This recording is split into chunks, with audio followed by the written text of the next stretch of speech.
Sí, está Ya, bien, doctor.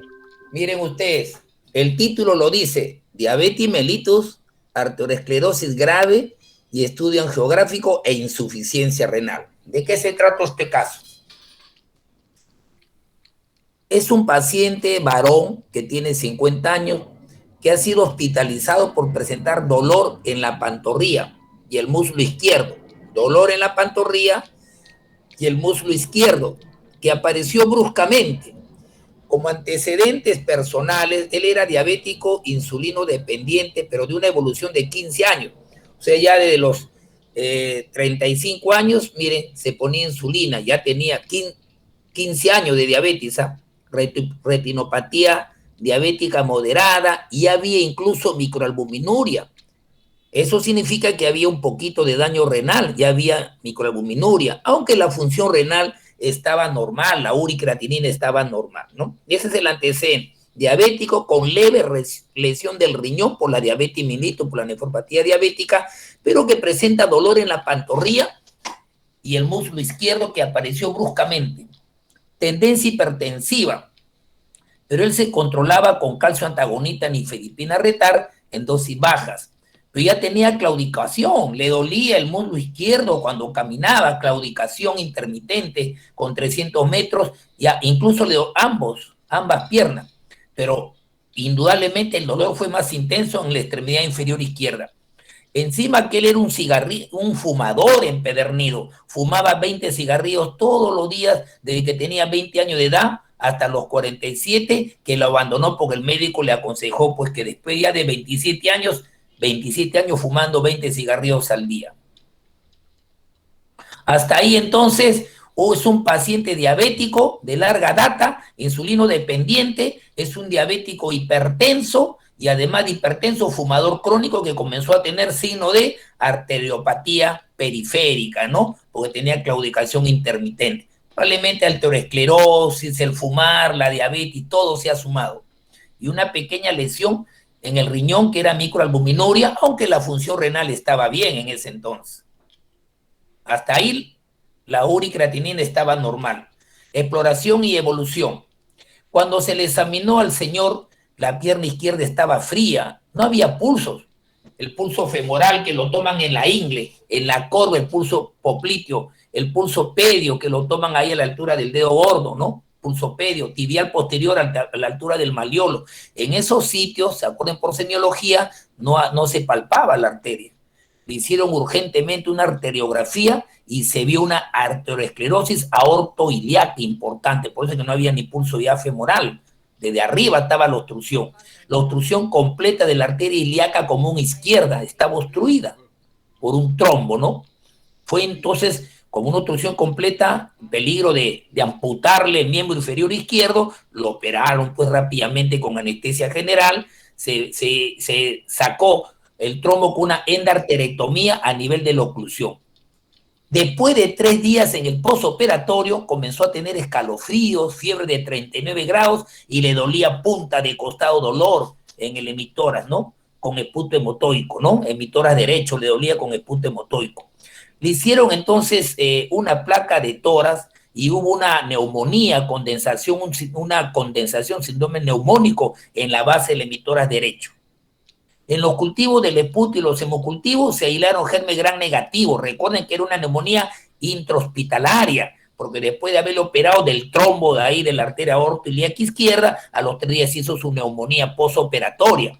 Entonces tuvieron que darle de amplio espectro, cefalosporina con amicacina, aminoglucosio con cefalosporina, 1 gramo diario de cefalosporina, cetrazona y amicacina le dieron 500 miligramos cada 12 horas por vía endovenosa durante 10 días de cefalosporina y aminoglucosio durante 10 días. El último día del tratamiento, ¿qué se observó? O sea, a los 10 días post tratamiento de aminoglucosios con la cefalosporina. La creatinina, que yo le dije que lo normal era 130, tenía 371. Es como que tuviese 4 o 5 miligramos actualmente de creatinina sérica, ¿no? Él había ingresado con 142, más o menos en el borderline, ¿no? El paciente al ingresar. Pero fíjense usted, miren la diferencia a los 10 días postoperatorio. Triplicó. el valor de creatinina. La urea, que es de 10 milimoles, tenía 25, es decir, estaba más del doble. El sodio, un poco de hiponatremia, potasio ligeramente en el límite superior el potasio, cloro normal, un poquito de acidosis, calcio, fósforo estaba bien, ahí tienen la creatinina en orina, sodio en orina, el potasio en orina, esas cifras le sirven para la excreción fraccional de sodio que después hablaremos. El paciente orinaba, no tenía oliguria, tenía elevación brusca de la urea y la creatinina, eso significa falla renal aguda porque bruscamente se eleva la urea y creatinina, es agudo, pero la diuresis orinaba como una persona normal, 1,5 litros en 24 horas, y la proteinuria, que es hasta 150 miligramos en 24 horas, ya tenía medio gramo, es decir, 500 miligramos diarios, había un poco de proteinuria, ¿no? Cuando le hicieron un sedimento urinario, porque la orina estaba conservada, diuresis conservada, había 8 a 10 ligera hematuria microscópica. La excreción fraccionada de sodio era de 4.8%, ¿no? 4.8%. La excreción fraccionada de sodio es muy importante, ¿no? Si ustedes dividen el sodio en orina, lo dividen entre el sodio del plasma que les he dado ahí, practiquen. El sodio en orina multiplicado por la creatinina en el plasma, lo dividen entre el sodio en plasma multiplicado por creatinina en orina, lo multiplican por 100, es la excreción fraccionada de sodio. Entonces él tenía ya casi 5. Recuerden ustedes que eso sirve para ver si estamos ante un problema prerrenal o un problema de necrosis tubular, ¿no? Después veremos. Entonces ya tenía elevado la excreción fraccional de sodio. Eso me está diciendo que si tiene más de 1, estamos ante un problema no de falla renal aguda prerrenal, sino estructural parenquimatosa. La ecografía renal que mostró que los riñones estaban de tamaño normal, lógicamente, porque esta es una falla renal aguda, no crónica, como veremos en el otro caso que es crónica. Tanto el tamaño como la conicidad estaban bien los riñones. Se comenzó con el tratamiento conservador, este paciente ya, con buena hidratación del paciente, corrigieron los trastornos hidroelectrolíticos, ¿no? La hiponatremia, le dieron dopamina, que es que aumenta la fuerza sinotrópico positivo, la dopamina para el shock cardiogénico, pero lo dieron en dosis baja, 2 a 3 microgramos por kilo por minuto, que es una dosis pre-beta, que es a esa dosis baja es vasodilatador, ¿no? De las arteriolas, ¿no? Posteriormente se añadió furosemida en perfusión 250 miligramos diarios, ¿no? La respuesta al tratamiento fue positiva, los riñones se estabilizó a la semana, comenzó a mejorar y al cabo de 15 días la creatinina sérica casi se estaba normalizando y la urea también. Caramba, buena respuesta felizmente al tratamiento. Entonces, antes de hablarle de la pregunta de este caso, interesante, ¿qué podríamos comentar para después hablar de las preguntas y la respuesta? Este es un caso clínico de una insuficiencia renal aguda, riñones normales, la urea y creatinina estaba normal al ingreso y luego se elevó, ¿no? Después de más de una semana. Sin mucha duda diagnóstica, esta es una falla renal aguda, ¿ok? Se trata de un enfermo entonces con historia de diabetes mellitus, insulino dependiente y que tenía ya una afectación renal por lo menos leve. ¿De dónde me baso? Porque ya había microalbuminuria. Pero además de esa falla renal, de esa, enfermedad, afectación renal incipiente, porque ya tendría algo de nefropatía diabética, se le agregó una arteriopatía en el miembro inferior izquierdo. Probablemente por la diabetes que hace que haya hiperlipidemia, favorece la arteriosclerosis, pero el tabaco, probablemente que suele ser vasoconstrictor, en realidad desempeña un papel relevante. Con este cuadro de base, entonces el enfermo sufrió, miren ustedes, 4 agresiones renales. 4 agresiones renales que Anthony me podría decir cuáles eran las 4 agresiones renales.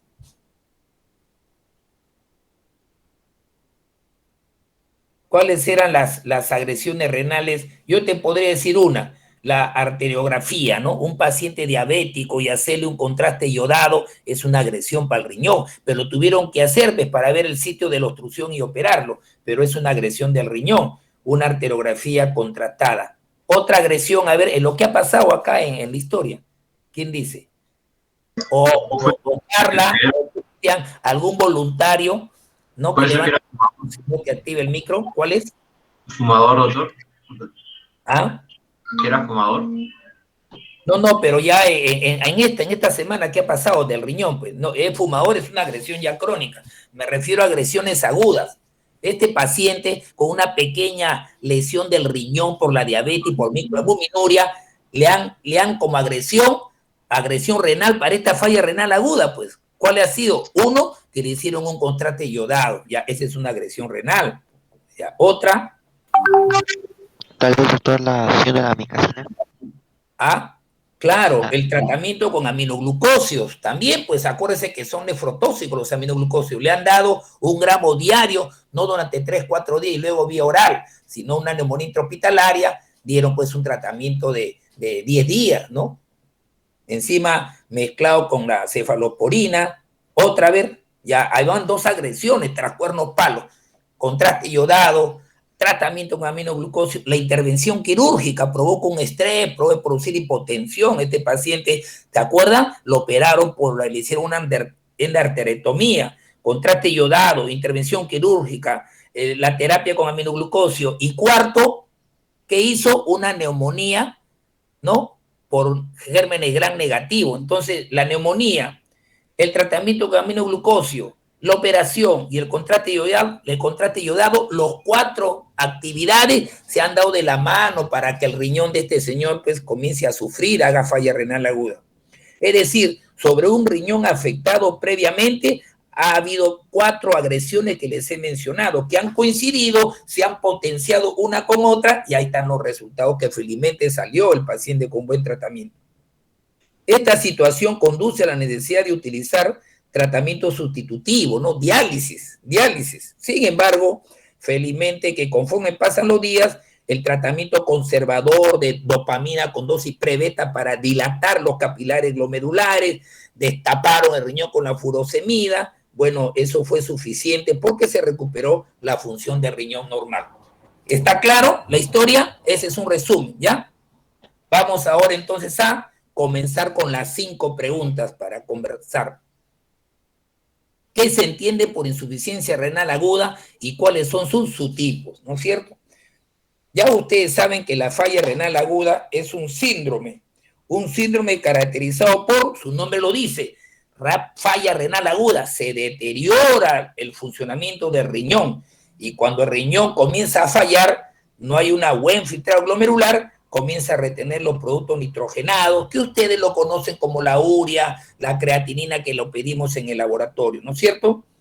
El filtrado glomerular, al menos cuando se reduce menos del 50%, ¿ya? 30, 40%, ya puede haber un poquito de elevación de los cuerpos nitrogenados, ¿no es cierto? En otras palabras, ¿qué cosa es la falla renal aguda en esta pregunta? Es la incapacidad del riñón, que aparece, pues se llama agudo, porque aparece bruscamente y ya no regula el balance hidroelectrolítico, entonces se acompaña pues, de pérdida de sodio, de hipercalemia, de acidosis metabólica, ¿no?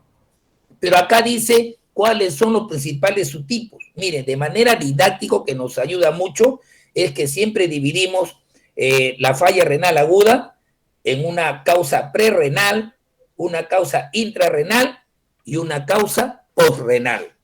Y entonces es importante que Cristian, ¿ustedes han hecho teoría ya o todavía falla renal aguda?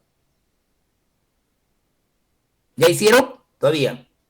La clase. Sí, ya hicimos. Sí, ya, entonces, estamos repasando desde el punto de vista práctico. Entonces, fácil, ¿ah? A ver, Cristian me podría decir las causas prerrenales, también llamadas causas funcionales. ¿Por qué hay causas le llamamos prerrenales? ¿Cuáles son las causas de la falla prerrenal? Por ejemplo, la uremia prerrenal hace que exista una disminución del filtrado glomerular secundario a una falla en la perfusión del riñón. Pacientes que hacen hipovolemia, el paciente que hace hipotensión arterial, pues obviamente la hipotensión y la hipovolemia son los responsables de la hipoperfusión del riñón. Entonces disminuye el filtrado glomerular, pero si nosotros rápidamente, igual que la uropatía obstructiva que tomamos dentro de la semana y mejoramos la función renal, acá nos damos cuenta que está disminuido el filtrado glomerular, suele ser reversible, porque restauramos el flujo sanguíneo renal y entonces ya no, la falla renal aguda rápidamente desaparece, ya no se pone estructural parenquimatosa. Entonces, de acuerdo a eso, a ella les he ayudado. Ahorita me pudiera decir cuáles son las cosas donde hay depresión intravascular. La diarrea es uno de ellos. ¿Qué más?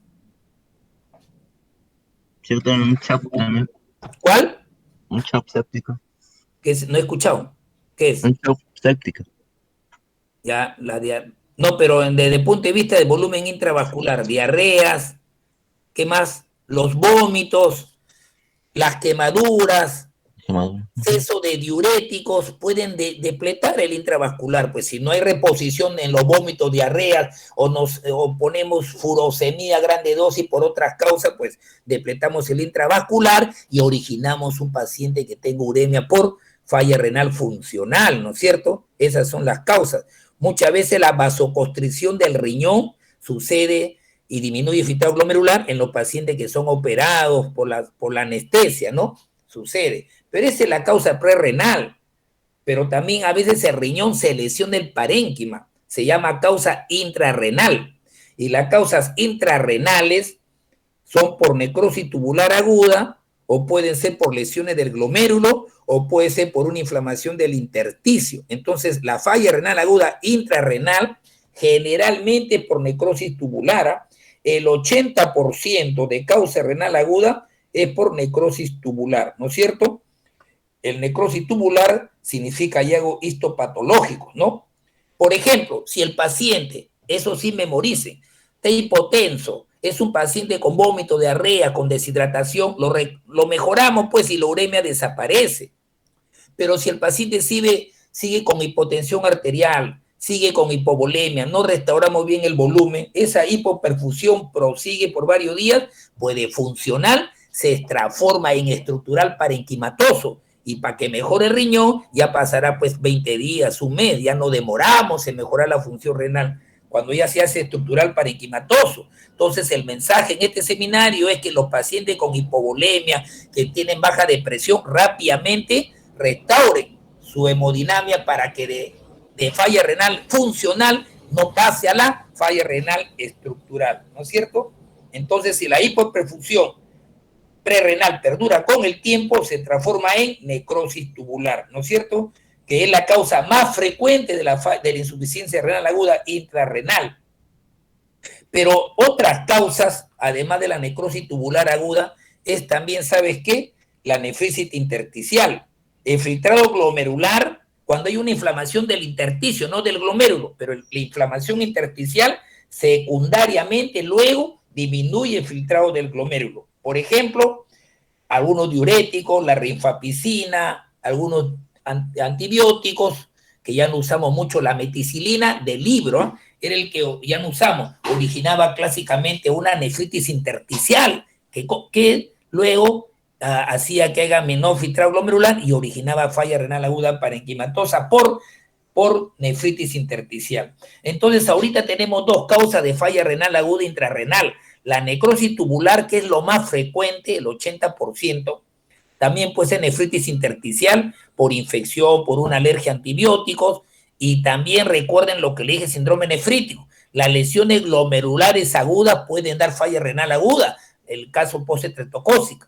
La nefritis aguda por estreptocócico, o el lupus eritematoso severo con gran vasculopatía, con gran inflamación inmunológica, ahogan a estos glomérulos y causan falla renal aguda por nefropatía lúpica. También la glomerulonefritis rápidamente progresiva son lesiones glomerulares que causan, digamos, falla renal aguda intrarrenal. Entonces, causa de intrarrenal, nefritis intersticial, lesiones glomerulares, glomerulonefritis infecciosa, puede ser por colagenopatía, y lo más frecuente es la necrosis tubular aguda.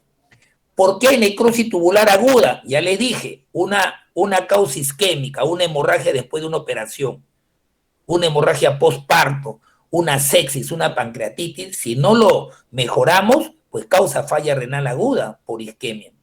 Pero también las nefrotoxinas a la cabeza, los aminoglucósidos. También hay medios de contraste iodado, como en este caso que le han hecho un medio de contraste iodado, pero los antibióticos, los aminoglucósidos, los antiinflamatorios no esteroideos son lesiones nefrotóxicas que pueden dar necrosis tubular aguda. Entonces, esa es la gama de causas intrarrenales. Y las causas porrenales, a ver, Edwin, ahí sí me lo tienen que saber, ¿eh?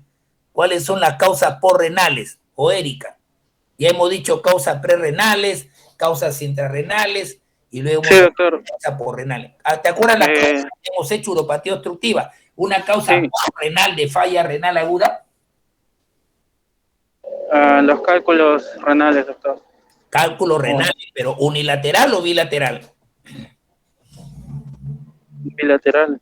Bilateral, ¿no es cierto? Si hay una piedra en el uréter izquierdo, no me tiene por qué dar falla renal aguda, porque el uréter derecho sigue funcionando. Una litiasis bilateral, una obstrucción de la uretra por una estenosis de la uretra o falla la válvula, o de repente por la próstata que crece y aprieta el conducto del meato uretral, la obstrucción de la uretra, la obstrucción de la vejiga, los cálculos bilaterales, o sea, en ambos uréteres, esos son causas porrenales, ¿no es cierto? También la obstrucción dentro del túbulo, obstrucción intratubular, ¿se acuerdan? Por ácido úrico, por las proteínas de benzoiones del mieloma, son causas también posrenales.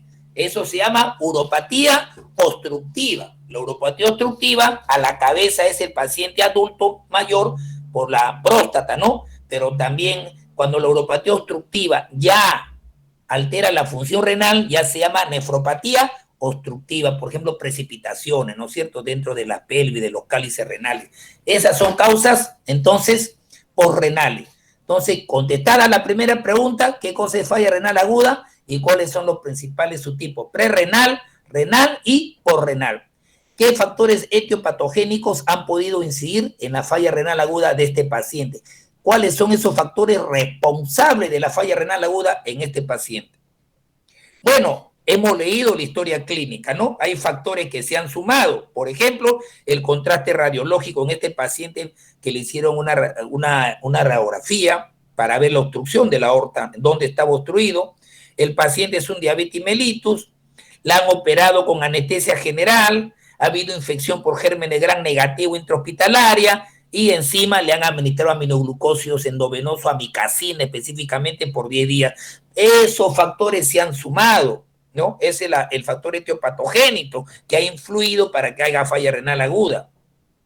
No se han efectuado, no lo hacemos, ¿no? Determinar los niveles séricos de amicacina, ¿no? Pero un paciente diabético, miren, diabético, que tiene un poco de nefropatía inicial, ¿cómo sabemos? Porque había microalbuminuria, le doy 10 días de tratamiento de amicacina, es muy sugerente que acá el responsable mayor de todos los 4 factores, el mayor responsable ha sido ¿cuál? Ha sido la amicacina.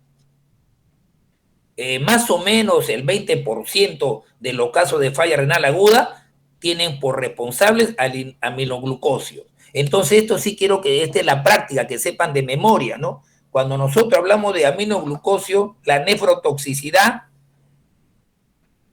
¿cuándo influye? A ver. No puedo hablar.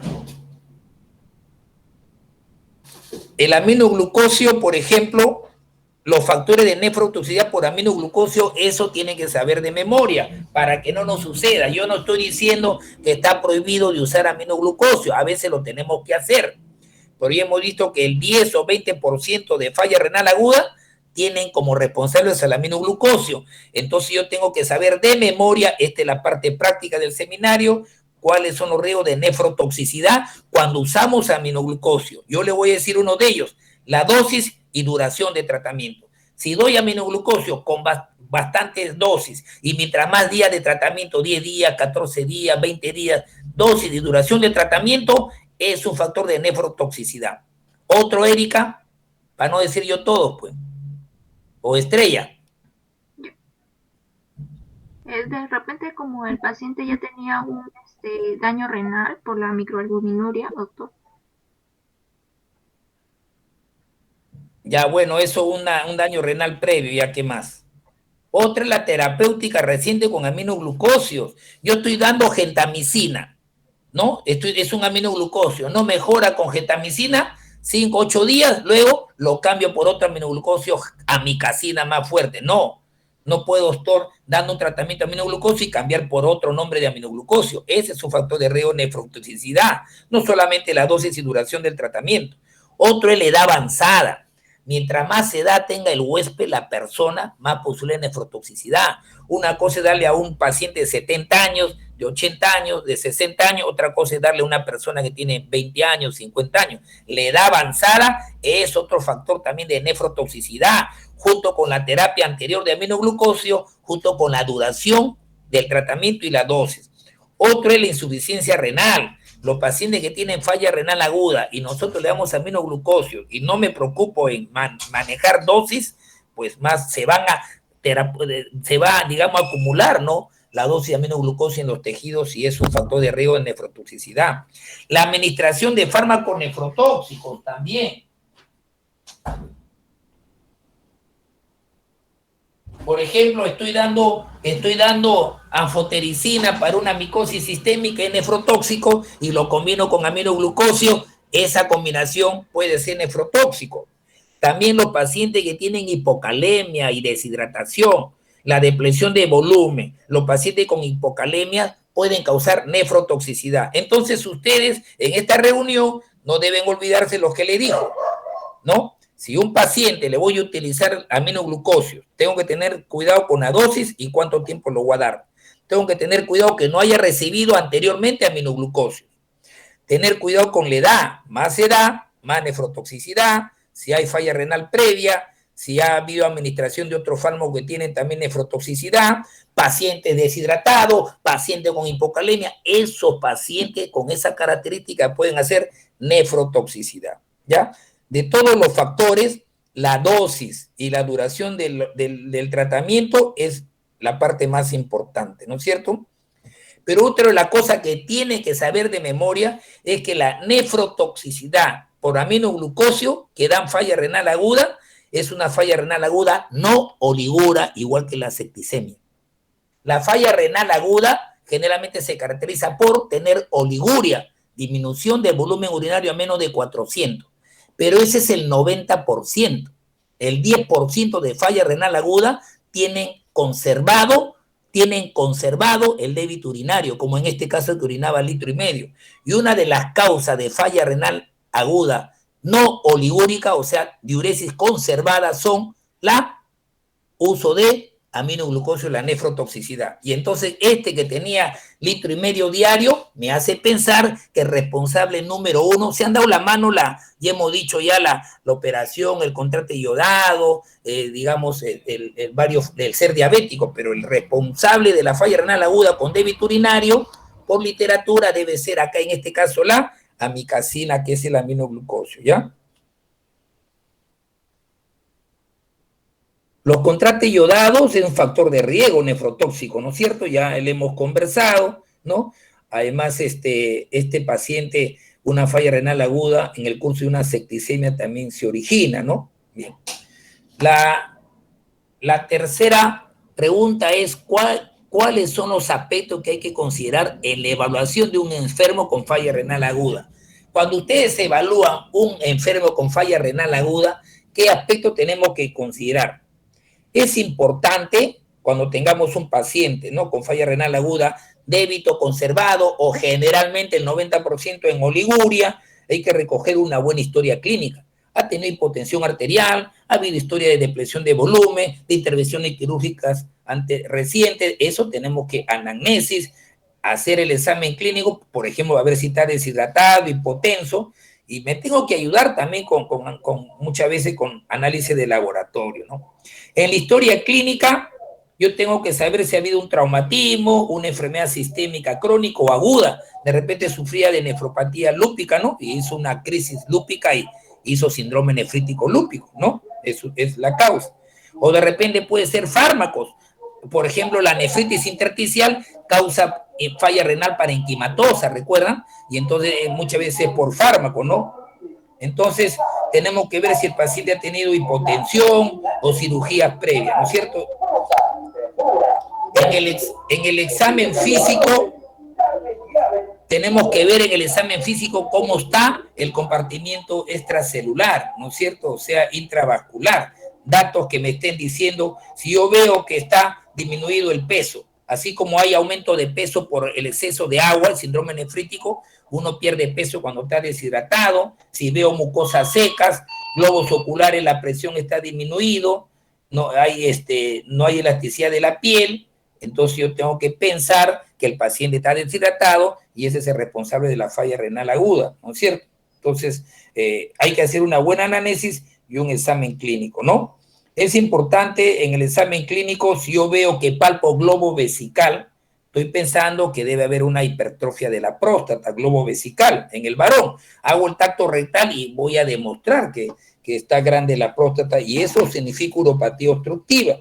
En una mujer con globo vesical, obviamente no voy a pensar en próstata, pero le voy a pedir una ecografía porque puede tener un problema del cuello uterino, ¿no es cierto?, que está produciendo obstrucción. ¿Está bien?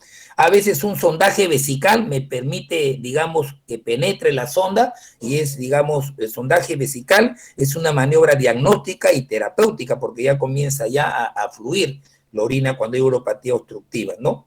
Si el paciente tiene fiebre, tiene ronchas en la piel, erupciones cutáneas, fiebre, prurito, erupciones cutáneas, debo pensar que es una reacción de hipersensibilidad a fármacos. Y eso significa que estoy de repente ante una nefritis intersticial como responsable de la falla renal aguda. Le hemos dicho que la falla renal aguda puede ser cuando es parenquimatosa, por necrosis tubular, que es el 90%, puede ser por inflamación glomerular, la glomerulonefritis aguda, o puede ser por nefritis intersticial, ¿no es cierto? Entonces esos aspectos tenemos que considerarlo. ¿El laboratorio me ayuda? Claro. A veces, y eso es pregunta para ustedes, ¿no?, que después veremos en el otro caso, pero un paciente puede tener falla renal aguda, ¿no? Ojo. O puede ser una falla renal crónica que se ha agudizado. Una falla renal crónica terminal se puede agudizar, deja de orinar en la persona y me confunde si es una falla renal aguda o una falla renal crónica que se ha reagudizado. Y entonces, ¿cómo me doy cuenta? Veo la historia clínica. Si el paciente en la historia clínica ha cursado con nicturia, con edema, cursaba con hematuria, ¿no? Entonces yo debo pensar que esta es una falla renal crónica que se ha reagudizado porque ya tenía como antecedente tener edemas, poliurias, nicturias, ¿no?, o hematuria. Y además, si yo veo que hay un poco de calcio bajo, osteodistrofia, en la ecografía veo riñones pequeños, yo tengo que pensar que es una falla renal crónica que se ha reagudizado, ¿no es cierto? Si el paciente está con anemia, 9 gramos de hemoglobina, no va a ser agudo pues tan rápido. Debo pensar que es una crónica que se ha reagudizado, ¿no? Entonces es importante tener esas características para no confundirme entre falla renal aguda y falla renal crónica reagudizada. Pero es importante a veces el laboratorio. ¿Por qué? Porque en realidad a veces me queda la duda si es un paciente tiene falla renal aguda prerrenal, funcional o digamos parenquimatosa intrarrenal. Ustedes dirán, pero no, la funcional sabemos que es la diarrea, los vómitos, la hipotensión, la deshidratación. Entonces es fácil darse cuenta que es prerrenal. No tanto es así, porque un paciente puede tener prerrenal y si no lo traté a tiempo, de repente el prerrenal ya pasó al parenquimatoso, ya prerrenal funcional se transformó en intrarrenal parenquimatoso, en necrosis tubular, que es el 80%. Entonces, ante esa duda, ¿no? Ante esa duda, ¿cómo diferencio si sigue siendo prerrenal o ya es intrarrenal necrosis tubular, que es el 80%? Entonces, comienzo a hacer los análisis de laboratorio. Por ejemplo, la densidad urinaria, eso es fácil acordarse, papel y lápiz. La densidad urinaria, cuando es prerrenal, el riñón sigue concentrando, porque el tubuli no hay necrosis tubular, ¿no es cierto? Hay disminución del filtrado glomerular. Entonces la densidad urinaria va a estar pues en 1015, en 1020, ¿no? O sea, se va a conservar. Pero si es necrosis tubular, los túbulos se han destruido, no va a concentrar la orina, la densidad va a estar baja, pues 1.008, 1008 o 1010. Mientras que 1010 o 1020 es densidad conservada prerrenal, densidad baja 1008, 1010 es intrarrenal necrosis tubular. Entonces la densidad ya me ayuda a diferenciar. El sodio urinario, Si es que hay un problema funcional, disminución de filtrado glomerular, el sodio urinario va a estar disminuido. Le pido sodio urinario y si el sodio urinario viene menos de 20 milimoles o menos de 20 miliequivalentes por litro, menos de 20, el sodio urinario bajo, menos de 20, significa que hay un problema de filtrado glomerular, falla renal prerrenal. Pero si en el examen de orina el sodio urinario se elimina más de 30, 40, 50 miliequivalentes por litro, hay eliminación más de 30 o 40 sodio urinario, significa que se está eliminando porque no se reabsorbe, es un problema de necrosis tubular, ¿no? Entonces, miren, la densidad urinaria o el sodio urinario me sirven para diferenciar. Pero también utilizo, ¿qué? La osmolaridad de la orina, ¿no? La osmolaridad de la orina a veces lo puedo utilizar. Por ejemplo, si como está concentrando la osmolaridad es 600, 700, es una falla renal funcional, porque está concentrando. Pero si hay un problema de necrosis tubular, la osmolaridad está baja, menos de 300 miliosmoles por kilo, osmolaridad baja, está parecido al plasma, tengo que pensar que es necrosis tubular. Entonces la densidad urinaria, el sodio en orina, la osmolaridad en orina, me ayuda a diferenciar si es prerrenal o ya se transformó, caramba, no actúa a tiempo en algo ya renal, parenquimatoso, necrosis tubular. Y la excreción fraccional de sodio. La excreción fraccional de sodio en orina, que ahí tienen ustedes los datos de creatinina en plasma. Les he dado la historia, creatinina en orina, sodio en plasma. Yo lo que hago es el sodio en orina sobre el sodio en plasma. Divido el sodio en orina sobre el sodio en plasma. Y lo multiplica por la división al revés, de la creatinina en plasma con la creatinina en orina. Sodio en orina por creatinina plasmático sobre sodio en plasma por creatinina en orina y lo multiplico por 100, me sale la excreción fraccionada de sodio. Si la excreción fraccionada de sodio es menos de 1, en este caso pasaba el 3%, menos de 1 significa que es prerrenal. Cuando es más del 3%, significa que es intrarrenal. ¿Ok? Este paciente, ¿cuánto tenía de excreción fraccionada de sodio? ¿Quién me dice? 4.8, doctor. Entonces tenía más de 4, ¿no es cierto? 4.8, muy bien, casi 5, ni hablar, más del 3%, ya estamos diciendo que es intrarrenal parenquimatoso, que también antes de los exámenes de laboratorio ya nos imaginábamos por aminoglucosio, estaba con diurético conservado, es un ejemplo típico de falla renal aguda con débito urinario culpable, el aminoglucosio, y es una falla renal por necrosis tubular. Pero es bueno, está fácil el diagnóstico, que ustedes sepan, digamos, la diferenciación por laboratorio. Bien, la cuarta pregunta. ¿Qué manifestaciones clínicas y analíticas van a caracterizar a un enfermo con falla renal aguda? ¿Cuál es la semiología, la clínica, los exámenes de laboratorio en general, ¿no? La falla renal aguda se desarrolla de una forma silente hasta que se presentan las alteraciones metabólicas. En otras ocasiones el cuadro es evidente, ¿no? ¿Cuándo? Si la falla renal aguda con débito urinario, pues no te das cuenta a veces, pero cuando cursa con disminución menos de 400 centímetros cúbicos con oliguria, pues ya te llama la atención, pues oliguria, se me viene en el cerebro falla renal aguda, ¿no es cierto? Sobre todo si ya comienza a elevarse la urea y la creatinina. Entonces, si la oliguanuria se acompaña de retención de líquido, ese es lo primero que ya me pone saltón, ¿no es cierto? Entonces, miren ustedes, los signos y síntomas propios de una retención nitrogenada, a veces no es tan fácil cuando es agudo, ¿no? Puede haber náuseas, vómitos, puede haber hematomas, tendencia a sangrar, puede haber, a veces la persona puede tener temblores, calambres por problemas neurológicos, un poco de confusión, ¿ya? Esa es la parte clínica.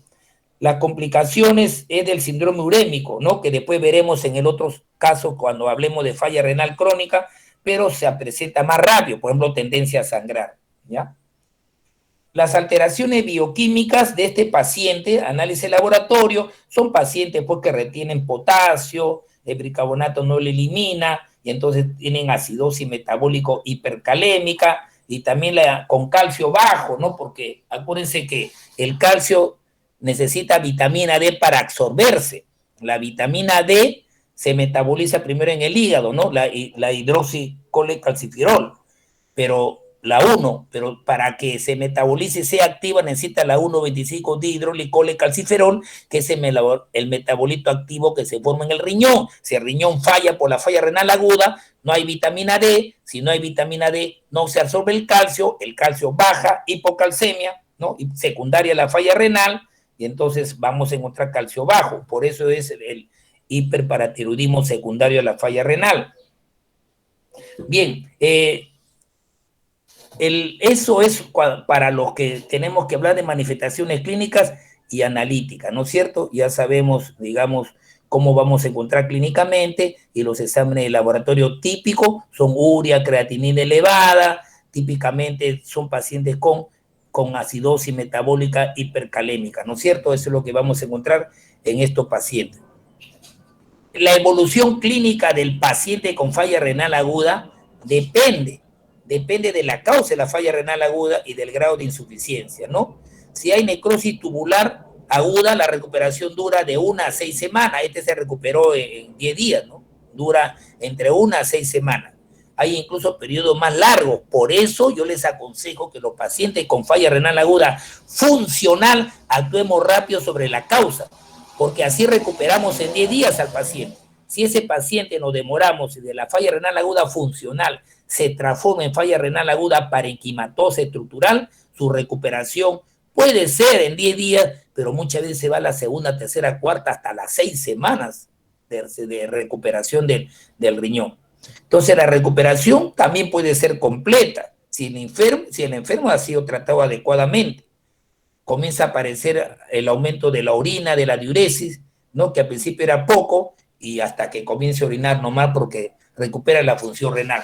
En este caso el tratamiento fue más fácil, porque es más fácil tratar un paciente con falla renal aguda con diuresis conservada, porque va a haber menos retención de potasio, ¿no? No va a haber retención de líquido. Es más fácil tratar un paciente con diuresis conservada que un paciente con necrosis tubular aguda con oliguria, ¿no? Con oliguria. Eso ha ayudado en este paciente. ¿Cuál es el enfoque terapéutico adecuado ante un enfermo con una insuficiencia renal aguda? ¿Cuál es el enfoque terapéutico adecuado en un paciente cuando tiene una falla renal aguda?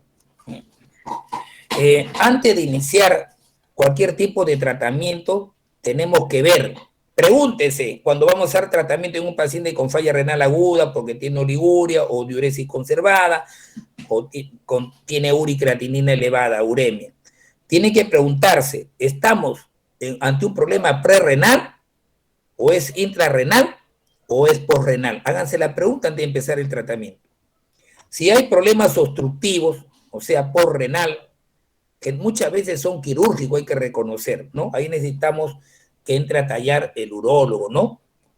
Ya, porque ya hemos dicho en la clase de uropatía obstructiva, más son intervenciones radiológicas, ¿no es cierto? Radiología intervencionista, catéteres, ¿no? Para desobstruir. Pero si la falla renal es prerrenal, ahí pues sí pueden corregir la causa.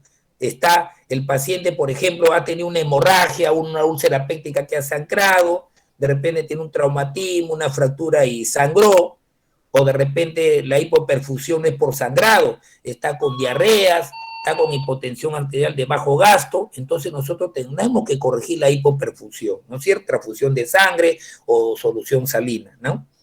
Muchas veces colocamos un catéter venoso central en la aurícula derecha, ¿no es cierto? Las cifras normales de presión venosa pueden ser de 4 a 10 centímetros de agua.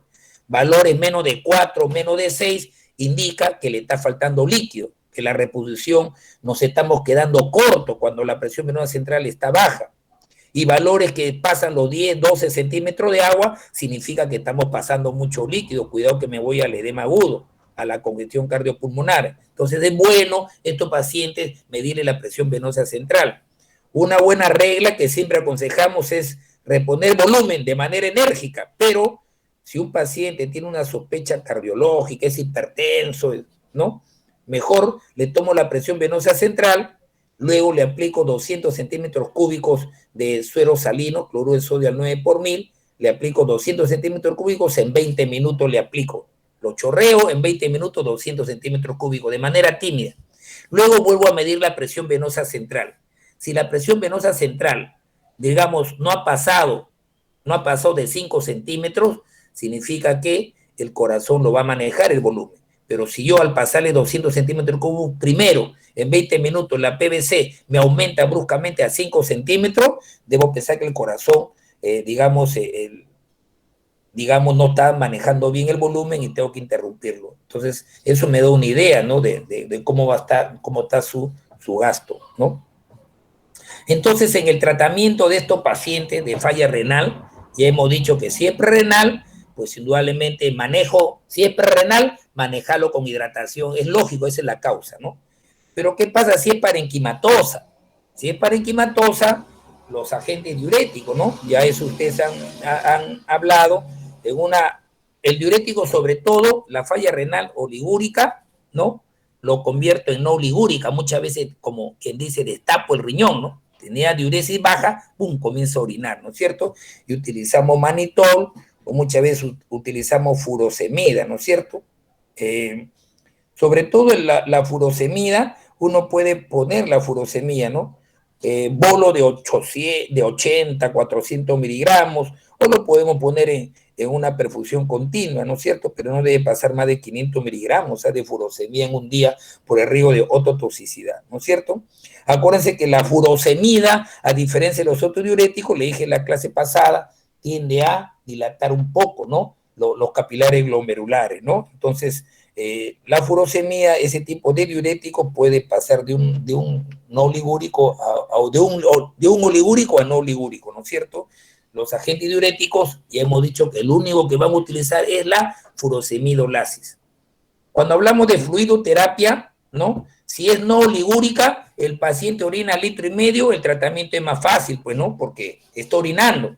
Pero si el paciente es oligúrico, ahí yo tengo que darle, digamos, la suma de lo que pierde, 300 centímetros cúbicos, con las pérdidas insensibles de la persona, ¿no es cierto? De esa manera le voy a dar lo que está perdiendo y evito una congestión, ¿no es cierto?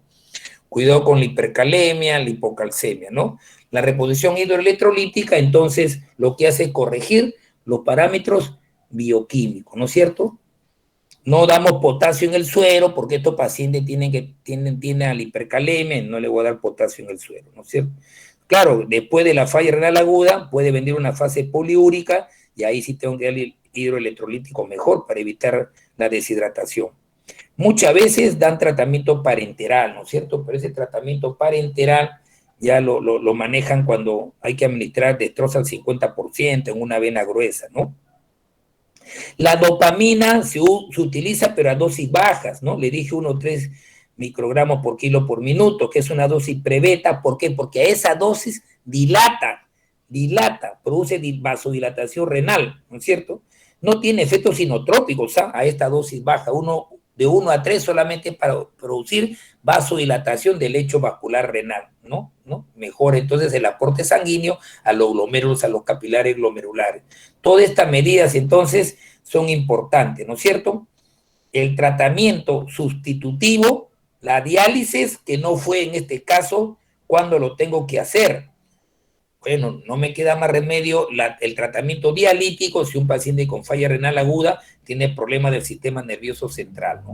Dan convulsiones, complicaciones gastrointestinales como la hemorragia, me va a aumentar más la urea y la creatinina, náuseas, vómitos. En esos casos tengo que dializarlo, una gran hipercalemia, o usted elevándose mucho la urea y la creatinina, ahí tengo que hacer una diálisis de repente peritoneal, ¿no? Entonces, tratamiento conservador de la falla renal aguda. Primero hacemos tratamiento conservador, generalmente no entramos a la diálisis, ¿no? Cuidamos que las entradas sean igual a la orina, más las pérdidas extrarrenales. Si hay vómito y diarrea, tengo que sumarlo, balance hídrico. Ver el peso, prevenir la hipercalemia, tratar la hipocalcemia si es sintomática, restringo proteínas, porque estos pacientes, si yo le doy proteínas, me eleva más la urea sobre todo, ¿no? Entonces restringo a 0,5 gramos por kilo. 60 kilos, le doy 30 gramos diarios de proteína, buen aporte calórico. Cualquier fármaco que le tengo que dar, como se puede retener porque no filtra bien los riñones, tengo que ajustar la dosis de esos fármacos, ¿no? No utilizar fármacos nefrotóxicos que son potenciales.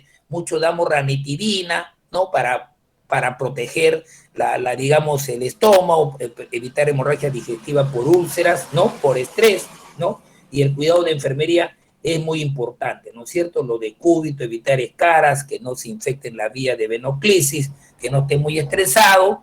Entonces, ese es el enfoque terapéutico adecuado de una persona que tiene una falla renal aguda, ¿no? Entonces, eso es lo que quería yo conversar, ¿no? En esta hora de este caso, para entrar al segundo caso de falla renal crónica, que lo tenemos que hacer también. ¿Alguna pregunta hasta acá?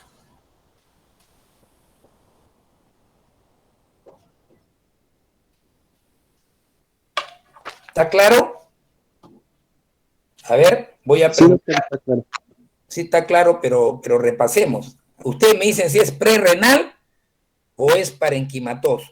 Si yo a un pacientito, a ver, Sandra, le mido la densidad urinaria, ¿ya? No sé si es prerrenal o ya prerrenal ya pasó a parenquimatoso, que el tratamiento ya es más prolongado, más conservador.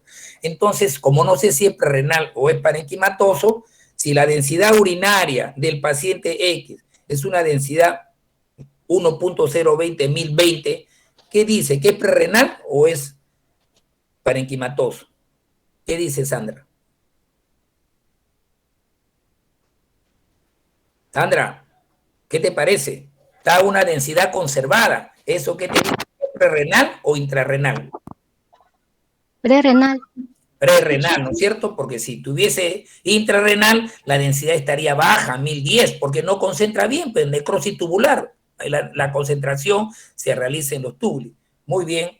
Y si le mido el sodio, le pido sodio en orina en laboratorio, Nelly, y me dice que el sodio urinario se elimina sodio por litro de orina, se está eliminando más o menos 50 miliequivalentes de sodio. ¿Eso qué me dice?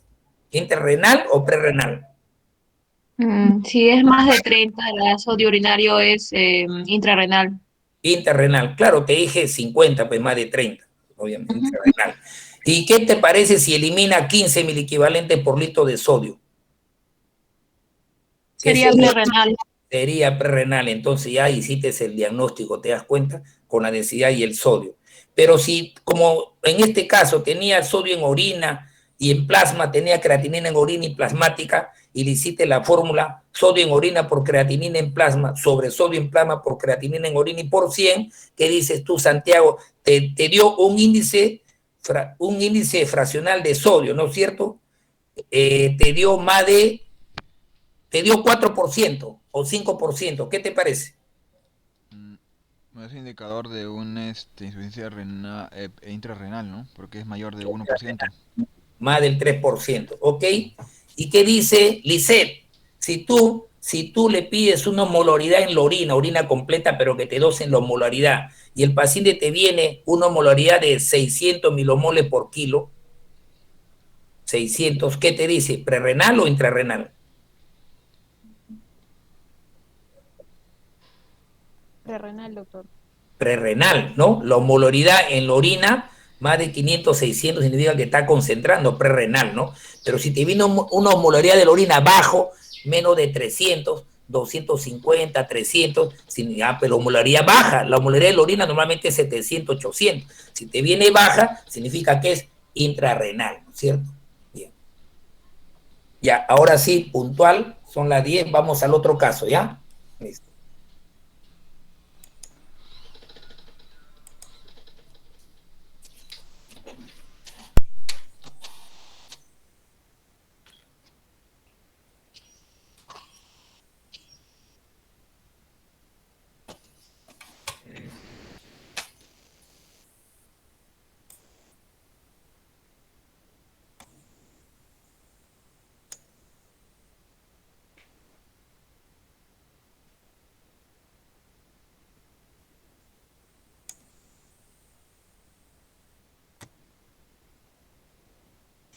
¿Ya se ve?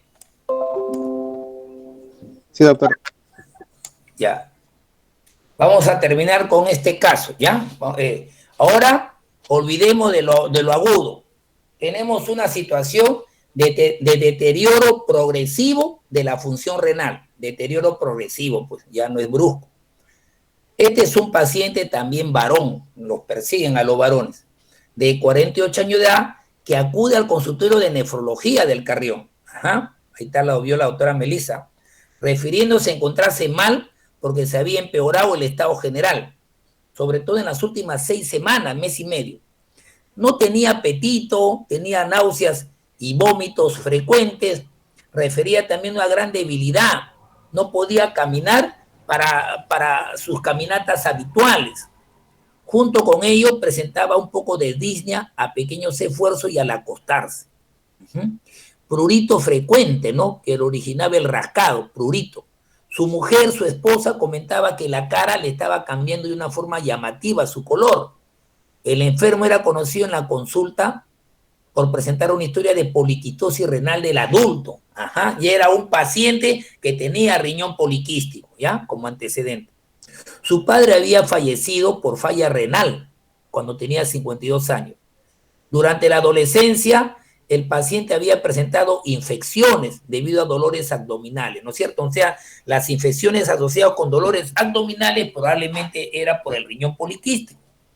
Cuando tenía 40 años, porque acá ya tenía 48, a los 40 años la creatinina en la sangre estaba en 200 micromoles, lo normal es 130. O sea, ya de los 40 años ya tenía un poco de elevación de la creatinina en el suero. Y poco a poco comenzó a un curso posterior de progresivo deterioro. A los 45 años había sufrido un infarto agudo de miocardio y desde entonces presentaba disnea al acostarse y al subir un poco el piso de escalera. O sea, ya el infarto había dejado un poco de falla cardíaca, insuficiencia cardíaca, ¿no? Meses antes de ir a la consulta, había estado yendo 2 veces por neumonía. Además, el paciente era hipertenso desde hace 8 años en tratamiento farmacológico. Por no encontrarse bien, llevaba meses sin trabajar en su profesión, que era un chofer de camión, ¿no? Brevete profesional. Entonces, este paciente de 48 años ya tenía antecedente riñón poliquístico, y el riñón poliquístico es una causa de hipertensión secundaria, ¿no? Hipertensión arterial. Entonces, un riñón poliquístico con hipertensión arterial había hecho infarto, y el infarto llevó un poco a la insuficiencia cardíaca, y por eso que se cansaba, había disnea de medianos esfuerzos. Esa es la historia de este paciente, ¿no? Y unos años antes ya tenía un poquito de elevación de la creatinina sérica. Entonces estamos hablando de años, ¿no? De años. A la exploración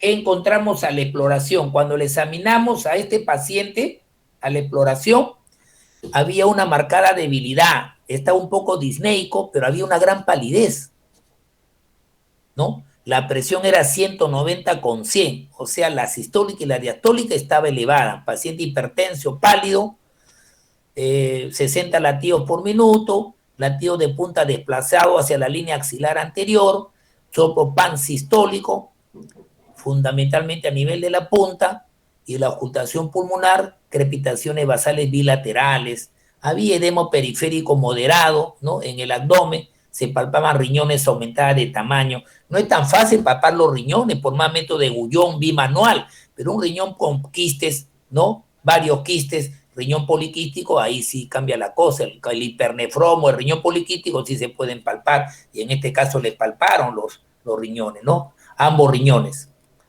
Cuando le examinamos a este paciente, ¿no? La hemoglobina era 10, pues a una anemia, 13 gramos es lo mínimo en un varón, una hemoglobina 10. Algo que llamaba la atención. ¿Quién me puede decir? Recién tenemos tiempo todavía. Luis, ¿por qué este paciente con falla renal crónica, aparentemente, ya tenía creatinina hace varios años elevada, por qué ellos cursan con anemia de 9 gramos, 8 gramos, crónica? ¿Por qué este tiene 10 gramos? No tiene mucha hemoglobina baja, ¿no? ¿Por qué? Doctor, ¿Ah? Luis Enrique. Sí, Luis. Okay. Porque los riñones con insuficiencia renal crónica producen menos eritropoyetina, pero también porque hay deposición de las reservas de hierro y además ya no se absorbe efectivamente. No, el riñón, claro, como tú dices, no, ya no produce eritropoyetina por la falla renal crónica, cursa con una anemia de 8 gramos, 7 gramos, pero este que tiene años ¿Por qué la anemia no estaba mucho, no era muy marcada? No la habían transfundido, ¿por qué? A eso me refiero, llamaba la atención. No es que se ha equivocado el laboratorio, ¿eh? ¿Quién conoce? A ver, ¿qué dice Víctor? La hemoglobina en un paciente con falla renal crónica suele tener 8 gramos. Hemoglobina crónica y tiene 10.5. ¿Por qué? Porque los riñones poliquísticos, más bien en ellos se ve, no baja de eritropoyetina. Entonces ellos a veces fabrican la eritropoyetina cuando son riñones poliquísticos. Y eso explica por qué no estaba muy anémico. Porque la etiología era el riñón poliquístico, no era una glomerulonefritis crónica, ¿no? Eso lo explicaba. Bueno, vemos ahí ya el sodio 138, potasio ligeramente elevado, no había casi problemas hidroelectrolíticos. La urea 47, sí estaba elevada, lo normal es de 10 milimoles, 47 está 5 veces más. Creatinina, lo normal, ¿cuál es? La creatinina normal es 130, había más de 1000 microgramos. O sea, esta creatinina es como si tuviese 10 miligramos, ¿eh? ¿Ok?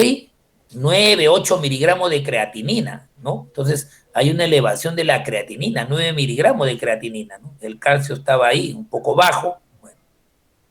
La depuración de creatinina, que es de 100 mililitros, 120 mililitros por minuto, la depuración estaba en 5 mililitros por minuto, estaba bien bajo. Es decir, es un paciente que está haciendo una uremia crónica severa, casi terminal, ¿no? Gran elevación de la creatinina, depuración de 5 mililitros por minuto, es una gran insuficiencia renal crónica, ¿no? Este es un paciente de años, ese no es falla renal aguda, como hemos hablado, es una falla renal crónica, ¿ya? Entonces, ¿qué podemos comentar? Este paciente ha desarrollado una insuficiencia renal crónica, pero es una falla renal crónica terminal, pues no tiene 20 mililitros por minuto, tiene ya 10 o 5 mililitros y es terminal, ¿no? O sea, está avanzada. ¿Y por cuál es el responsable de esta falla renal crónica? Ese riñón poliquístico que lo tenía desde hace muchos años, ¿no? Recuerden que este paciente en los últimos 8 años había presentado un deterioro de la función renal. Recuerden que le encontraron un poco de elevación ya de la creatinina hace 8 años, ¿no? En ese momento la creatinina era de 130, era 200 micromoles hace 8 años. Ahora ya no tiene 200 micromoles, ya tiene ya más de 1000 micromoles, una gran elevación, ha ido empeorando. Los síntomas en el momento de la consulta eran los síntomas de la uremia.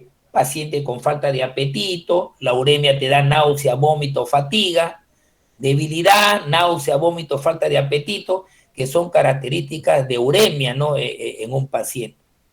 El diagnóstico de falla renal crónica se basa entonces en que este paciente tiene aumentado la urea y sobre todo la creatinina.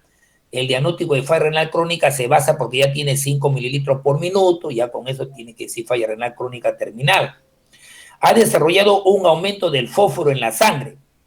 ¿Por qué? ¿Por qué el fósforo estaba aumentado en la sangre? ¿No? Porque en realidad no se excreta mucho por el riñón, no por la falta de filtrado glomerular, ¿no es cierto? Y este fósforo, el fósforo cuando aumenta en sangre por la falta de excreción del fósforo, el aumento de fósforo en sangre es el responsable de la picazón del prurito que deja huello de rascado. La anemia normocítica, y es una característica de la falla renal crónica, una anemia normocítica, ¿no? Normocrónica. Se pone hipocrómica cuando hay pérdida, ¿no es cierto? Pérdida sanguínea. En muchos pacientes con falla renal crónica yo le decía que la anemia generalmente es menos de 10 gramos. Son 9 gramos, 8 gramos, 9 gramos. Eso es generalmente lo que encontramos en pacientes con falla renal crónica. Pero este enfermo tiene una anemia moderada, 10.5. ¿Por qué? Porque se trata de etiología, una riñón o enfermedad poliquística renal. Porque estos enfermos que tienen riñón poliquístico tienen una hemoglobina superior a lo que deberían tener un enfermo con falla renal crónica que tiene otra etiología, ¿no es cierto? El enfermo tenía, recuerdan, una historia de hipertensión arterial y tenía una historia de problemas coronarios, había tenido infarto agudo de miocardio. La hipertensión arterial es un hecho habitual en enfermos con falla renal crónica, ¿no? Entonces, el paciente con riñón poliquístico, el paciente con falla renal crónica suelen cursar con infección, insuficiencia renal crónica, ¿no? Sobre todo cuando son riñones poliquísticos, con mayor razón. La arteriosclerosis en la coronaria es responsable del infarto agudo del miocardio. No se olviden que los pacientes con falla renal crónica tienen mayor riesgo de tener infarto al miocardio. Los pacientes, este paciente ha tenido dolor abdominal varias veces, ¿se acuerdan? Acompañado de infección del aparato urinario. El dolor abdominal y las infecciones del aparato urinario, y siendo varón sobre todo, que es poco frecuente la infección urinaria, pero acá se explica por los riñones poliquísticos. Se suele producir a veces episodios de infección y hemorragia, incluso en los quistes del riñón. Los episodios de infección recurrente, por ejemplo, una neumonía se asocia con insuficiencia renal, ¿no es cierto? Y puede producir inmunosupresión. Entonces vamos a ver acá 3 preguntitas, ¿no? ¿Cuáles son las causas más frecuentes de insuficiencia renal crónica? Y hemos dicho que la causa de falla renal aguda, cuando es prerrenal, habíamos dicho que es por depresión del volumen, las hemorragias, la hipotensión arterial, la diarrea, la deshidratación prerrenal. Pero si la causa es renal, parenquimatosa, a la cabeza, 80% necrosis tubular. ¿Y por qué necrosis tubular? Generalmente por aminoglucosio o por una septicemia. Y el 20% puede ser, además de necrosis tubular, la causa parenquimatosa, dijimos, puede ser por una glomerulonefritis brusca, aguda, puede ser por lupus, ¿no es cierto? Por lupus o glomerulonefritis rápidamente progresiva. Pero también dentro del 20%, además del síndrome nefrítico, la causa de falla renal aguda, habíamos dicho que era ¿qué cosa? La nefritis intersticial, sobre todo por medicamentos, ¿no es cierto? Ya. Y entonces ese es las causas de falla renal aguda parenquimal. Y también había causas postrenales, generalmente uropatía obstructiva, obstrucción de la uretra, litiasis bilateral. En el caso de acá, ¿cuáles son las causas más frecuentes de falla renal crónica, ¿no? Que tiene cada una sus características, ¿no? Si uno quiere ver las causas frecuentes de falla renal crónica, se me viene a la mente las causas primarias, la glomerulonefritis crónica. El síndrome nefrítico puede 10%, 15% ir a la cronicidad, el postestreptocócico es poco frecuente, pero el ser humano tiene glomerulonefritis crónica, que puede ser de tipo membrano proliferativo, glomerulosclerosis focal y cementaria, que lo conversamos, esos son causas. La glomerulonefritis crónica, por causas inmunológicas, llevan a la falla renal crónica. Pero también hay otras causas secundarias, no solamente primarias, que son la glomerulonefritis de tipo inmunológico. La diabetes mellitus, pacientes con diabetes mellitus, ¿no? De 15, 20 años, pueden llevar al síndrome nefrótico, pero la diabetes mellitus de larga data, si no es bien tratada, puede llevar a la insuficiencia renal crónica, la diabetes mellitus. La nefropatía hipertensiva, la hipertensión arterial mal manejada, la nefroesclerosis, ¿no?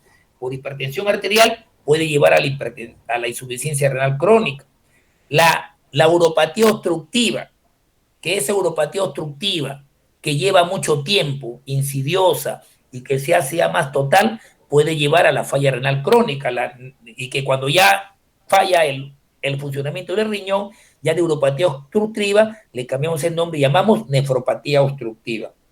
El riñón poliquístico también, como es este caso, es otra de las causas de insuficiencia renal crónica.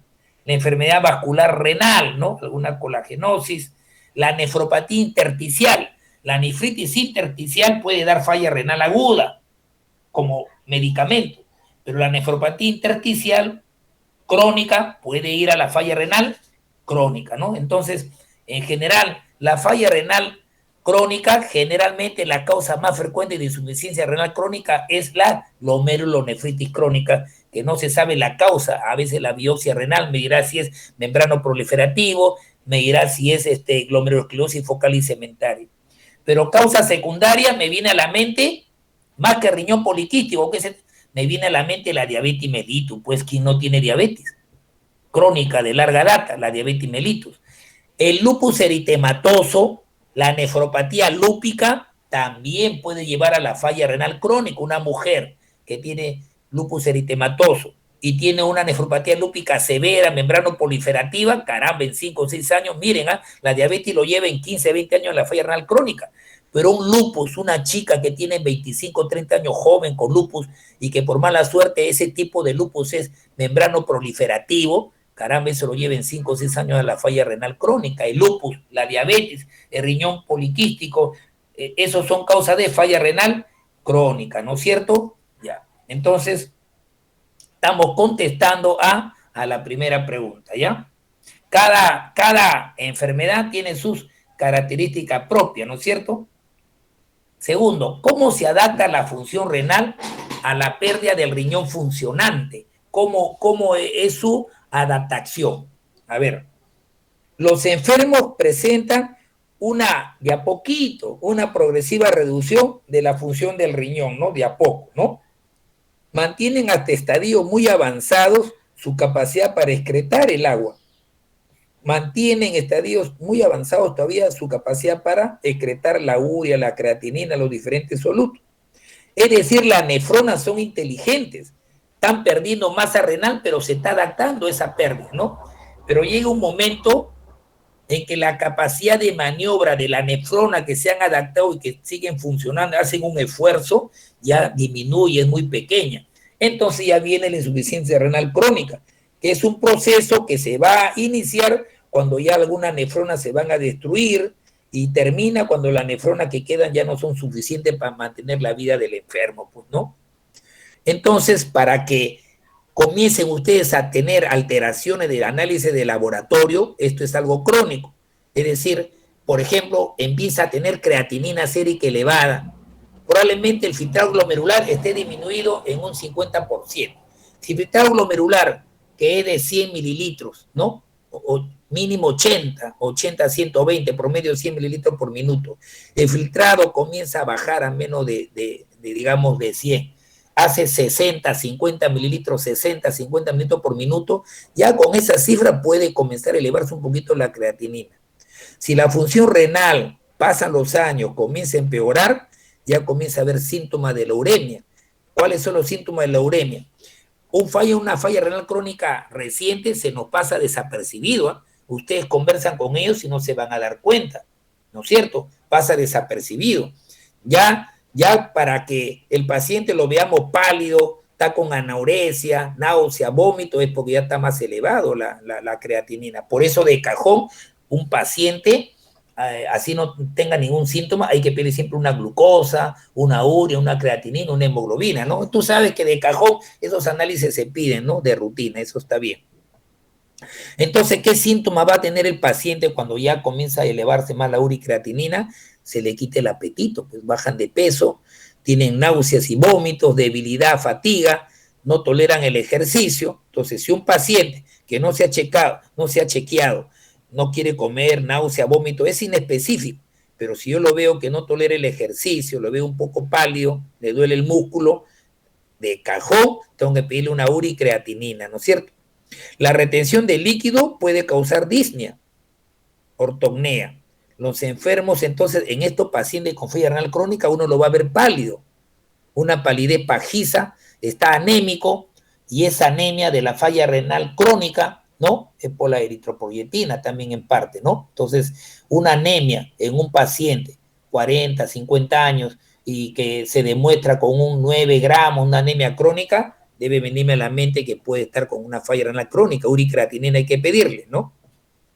El origen básico del síndrome urémico no lo conocemos bien, ¿no? Aparentemente el responsable de estos síntomas son las toxinas urémicas y uno se da cuenta por la urea y creatinina, pero debe haber otra toxina que intervienen en la etiología, los indoles, los escatones, por decirlo nombrecitos. Si bien la gravedad del síndrome clínico se relaciona con la concentración de la urea, esto no es entonces la toxina urémica más importante, hay otros que no lo conocemos mucho.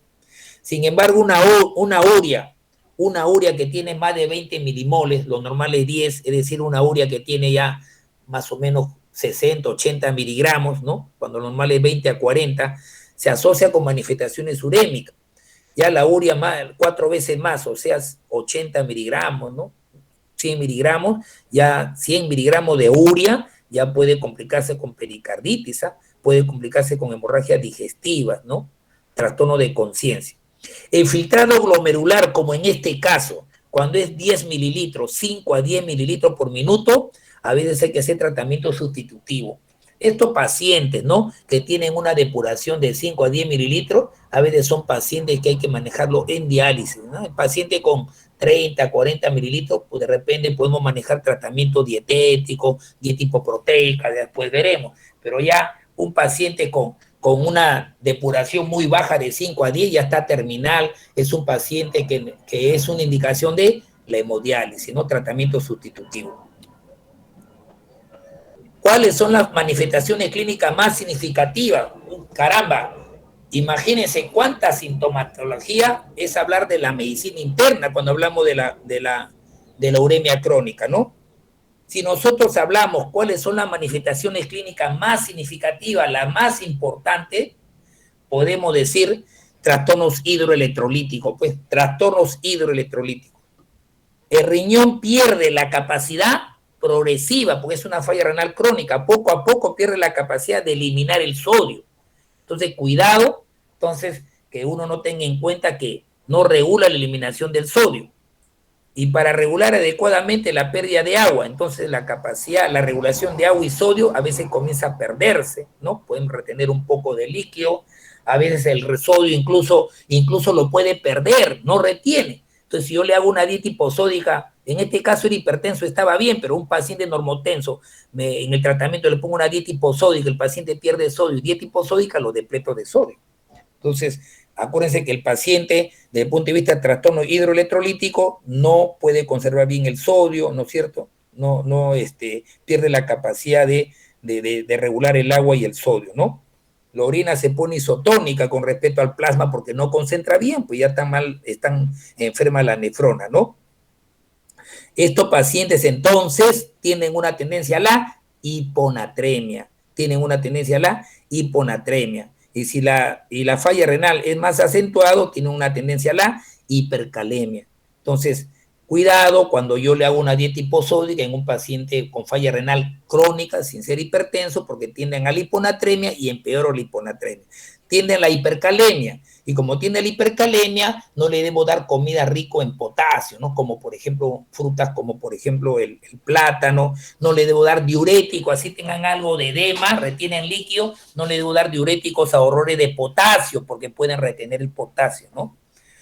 Además, estos pacientes entonces pueden tener algo de hipercalemia, pueden tener hiponatremia en estadios más avanzados, ¿no? Cuando son fallas renales crónicas leves, no hay esos problemas que estamos conversando.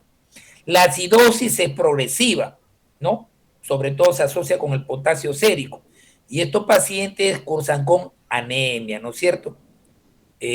La falla renal crónica, entonces, alteran también el metabolismo del calcio y el fósforo, ¿no? Aumenta el fósforo y eso causa el prurito, y además que aumenta el fósforo, hiperfosfatemia, estos pacientes cursan con hipocalcemia. Entonces la hiponatremia, leve hipercalemia, hiperfosfatemia y la hipocalcemia son, digamos, trastornos dentro de esta parte llamado hidroelectrolítico. Cuando hablamos de alteraciones hematológicas, otra manifestación clínica significativa, ¿qué cosa es alteraciones hematológicas? La cabeza, la anemia. Es universal que los pacientes con falla renal crónica tengan anémica. La única causa que puede no tener anemia o están en el borderline son los pacientes que tienen falla renal crónica con riñón poliquístico. Después, generalmente 8 o 9 gramos de hemoglobina es lo que vamos a encontrar a estos pacientes con insuficiencia renal crónica. Un paciente que tiene falla renal crónica terminal, como en este caso, la hemoglobina va en 7, 8 gramos. Mire, tenía 10.4. Es por la riñón poliquístico, pero los pacientes con falla renal crónica terminal, 5 a 10 ¿no? mililitros por minuto de depuración de creatinina, falla renal crónica terminal, la hemoglobina va de 6 a 9 gramos, ¿no? El intervalo.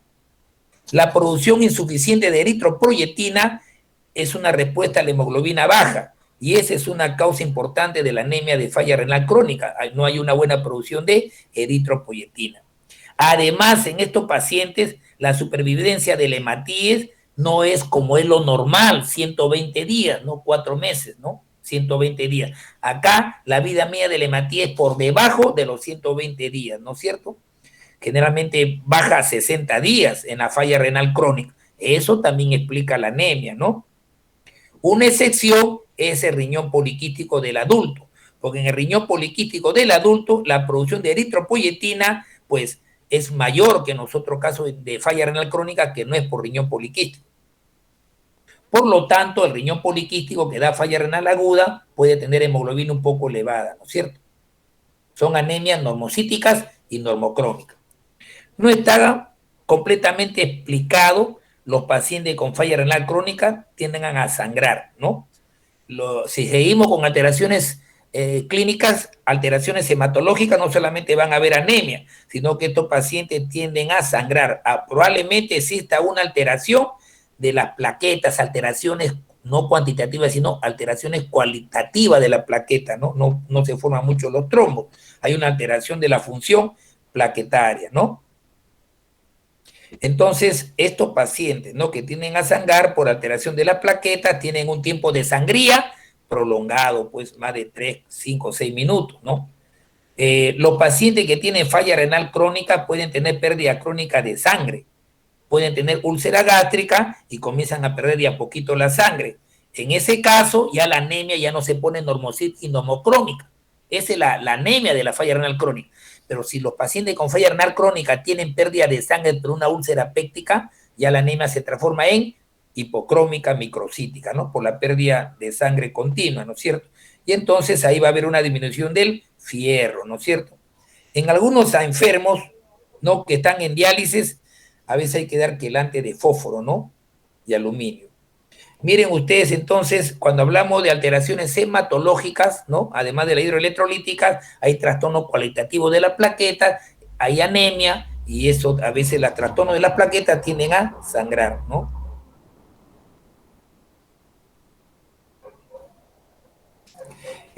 Cuando hablamos de alteraciones cardiovasculares, la enfermedad cardiovascular también es importante en la mortalidad de estos pacientes con falla renal crónica. Estos pacientes con falla renal crónica tienden a tener más arteriosclerosis. Por ejemplo, la arteriosclerosis lleva al infarto cardíaco, lleva a los accidentes cerebrovasculares, ¿no? Los pacientes con ACV, los pacientes con enfermedad vascular periférica, los pacientes con infarto cardíaco, a veces se asocian con falla renal crónica terminal, como en este caso, ¿no? Las poblaciones, pues, en diálisis, el 80% tendrán alteraciones también ecocardiográficas, ¿no? Entonces, no se olviden que estos pacientes, desde el punto de vista cardiovascular, ¿no?, cursan con hipertensión arterial, pueden tener infarto cardíaco, pueden tener enfermedades cardiovasculares, accidentes cerebrovasculares, ¿no? El paciente tiene riñón poliquístico. El riñón poliquístico cursa con hipertensión arterial, ¿no es cierto? Antes de que estos pacientes tengan falla renal crónica, los pacientes, como en este caso de riñón poliquístico, entran a tener hipertensión arterial. Y con el tiempo, después de tener hipertensión en la enfermedad poliquística, comienzan a tener deterioro de la función del riñón y ya comienza a liberarse la urea y la creatinina, ¿no? Los pacientes pueden tener, pues, elevación también de los lípidos que acelera la arteriosclerosis. Cuando hablamos de las alteraciones del sistema inmune y hay infecciones intercurrentes, ¿qué se ha visto en animales de experimentación? Estos pacientes con falla renal crónica se ha visto que la capacidad del neutrófilo está disminuido como el diabético, la fagocitosis, la quimiotaxis. La respuesta inflamatoria está disminuida en estos pacientes, ¿no? Los enfermos con diálisis que están dializándose en falla renal crónica terminal tienen menor capacidad de fagocitosis y estos neutrófilos no van mucho donde está el microbio, disminuye la quimiotaxis, ¿no? Entonces, los linfocitos circulantes, entonces en la uremia hay menor linfocito circulante, entonces estos pacientes se alteran su capacidad inmune y pueden tener infecciones, ¿no es cierto? Infecciones intercurrentes, ¿no?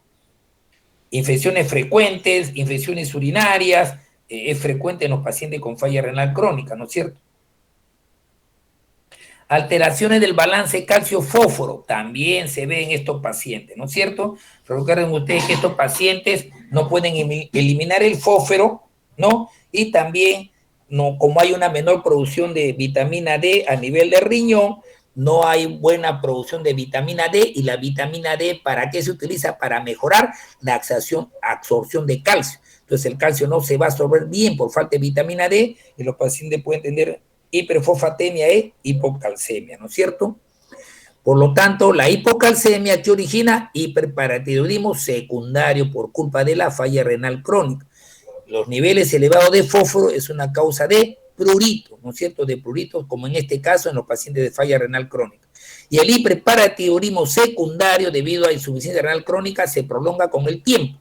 Y tanto hiperparatiroidismo secundario hacen que se hiperplace la hormona paratiroidea y hacen que ésta entre a una hiperactividad autónoma, ¿no? Y entonces empieza ya el hiperparatiroidismo terciario, ¿no? Por hiperplasia de la hormona paratiroides, ¿no? Y no se puede, pues, como es autónoma, hiperparatiroidismo terciario, ya no puedes, así normalice los niveles de calcio, no nos hacen caso, pues, ¿no?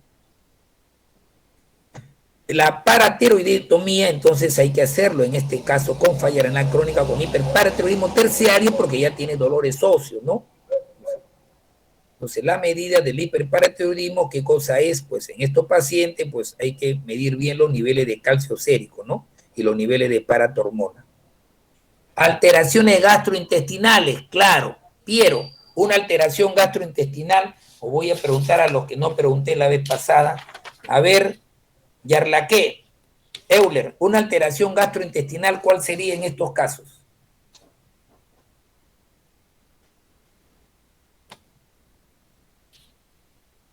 Yarlaque, Euler, una alteración gastrointestinal, ya lo dije antes. O Estrella. Sí, doctor, mencionó las úlceras. Claro, estos pacientes, claro, tienen un riesgo aumentado de úlcera gastrointestinal. El riesgo es considerable en enfermos, sobre todo, que tienen una urea elevada, más de 50, es como un 80, 100 miligramos de urea, ellos tienen más riesgo de hacer úlceras gastrointestinales que pueden sangrar, ¿no es cierto? Y eso significa ya un sangrado, hemorragia digestiva aguda. Por eso que pueden tener hematemesis y melena. ¿Por qué? Por hemorragia digestiva alta, por culpa de la uremia, ¿no es cierto? De la uremia.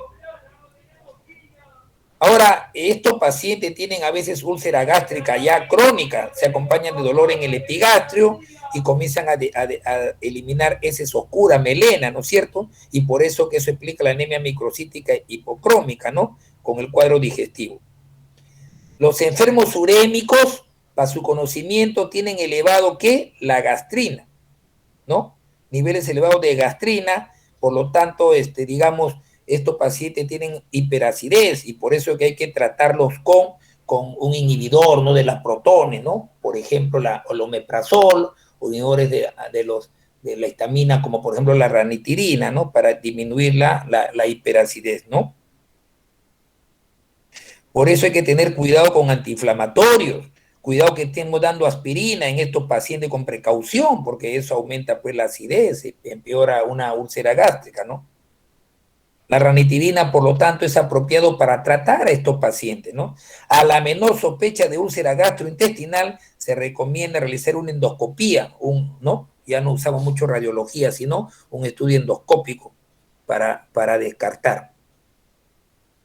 En los enfermos con poliquitosis renal, entonces hay enfermedad diverticular del colon, ¿no? Diverticulitis, ¿no? Entonces, estos pacientes cursan con diverticulitis, ¿no? La arteriosclerosis produce colitis isquémicas también. Entonces, miren ustedes cómo también hay alteraciones gastrointestinales, alteraciones del sistema inmune, alteraciones gastrointestinales, alteraciones cardiovasculares, alteraciones hematológicas, alteraciones de los trastornos hidroelectrolíticos. Miren, para romperse la cabeza, pues yo les decía, es un reto para el internista, para el nefrólogo. Hay crecimiento y función sexual. Crecimiento y función sexual. Olano. Sí, Lisset, a ver, tú has visto en la película, ya falleció, ¿no? Bueno, todavía no había nacido, ¿no? Me acuerdo la película, era bajito, ¿no? La insuficiencia renal crónica cuando se asocia a un niño, por ejemplo, un niño de 9 años por glomerulonefritis crónica, tiene insuficiencia renal crónica. ¿Estos niños tienen problema del crecer o tienen tamaño normal? Olano, ¿qué dices? Bueno, sí, alteraciones endocrinas. Claro, no crecen. Los pacientes con falla renal crónica cuando son niños tienen dificultad para crecer, se quedan bajitos, ¿no es cierto? ¿No? Entonces, no te extrañe que hayan pacientes con falla renal crónica de niños y se queden bajizos, miren, ¿no? Bajitos, talla baja, ¿no? Crecimiento y función sexual. También incluye alteraciones sexuales. Las personas, Anthony Molina, Sí, doctor. las personas que tienen falla renal crónica, ¿se embarazan fácilmente? Por trastornos endocrinos creo que no. Las personas digamos, con falla renal crónica, generalmente es difícil embarazarse, suelen causar con infertilidad. En estos pacientes con falla renal crónica se ha visto que la testosterona está reducida, en los varones está reducida la testosterona, ¿no? Y en las mujeres hay niveles elevados de prolactina. Los niveles elevados de prolactina origina, pues, a veces alteraciones menstruales, origina infertilidad, propio de la falla renal crónica. Por eso hay que utilizar a veces bromocriptina, ¿no? Estos pacientes tienen irregularidades menstruales, ¿no? Se han descrito embarazos, que se han embarazado, eso sí, no es imposible, pero generalmente es poco frecuente la infertilidad. La falla renal crónica es una de las causas de infertilidad, ¿no?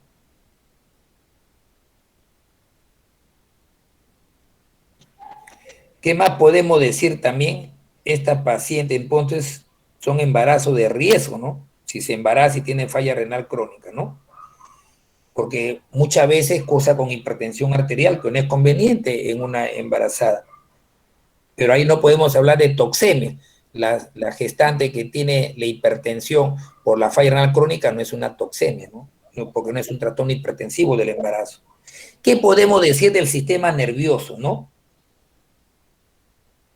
Molina, a ver, José Justiniani. Sí, doctor. Si una persona con falla renal crónica tiene un poco de temblores en las manos o tiene los miembros inferiores parestesia, quemazón, hiporreflexia, ¿qué cosa es eso?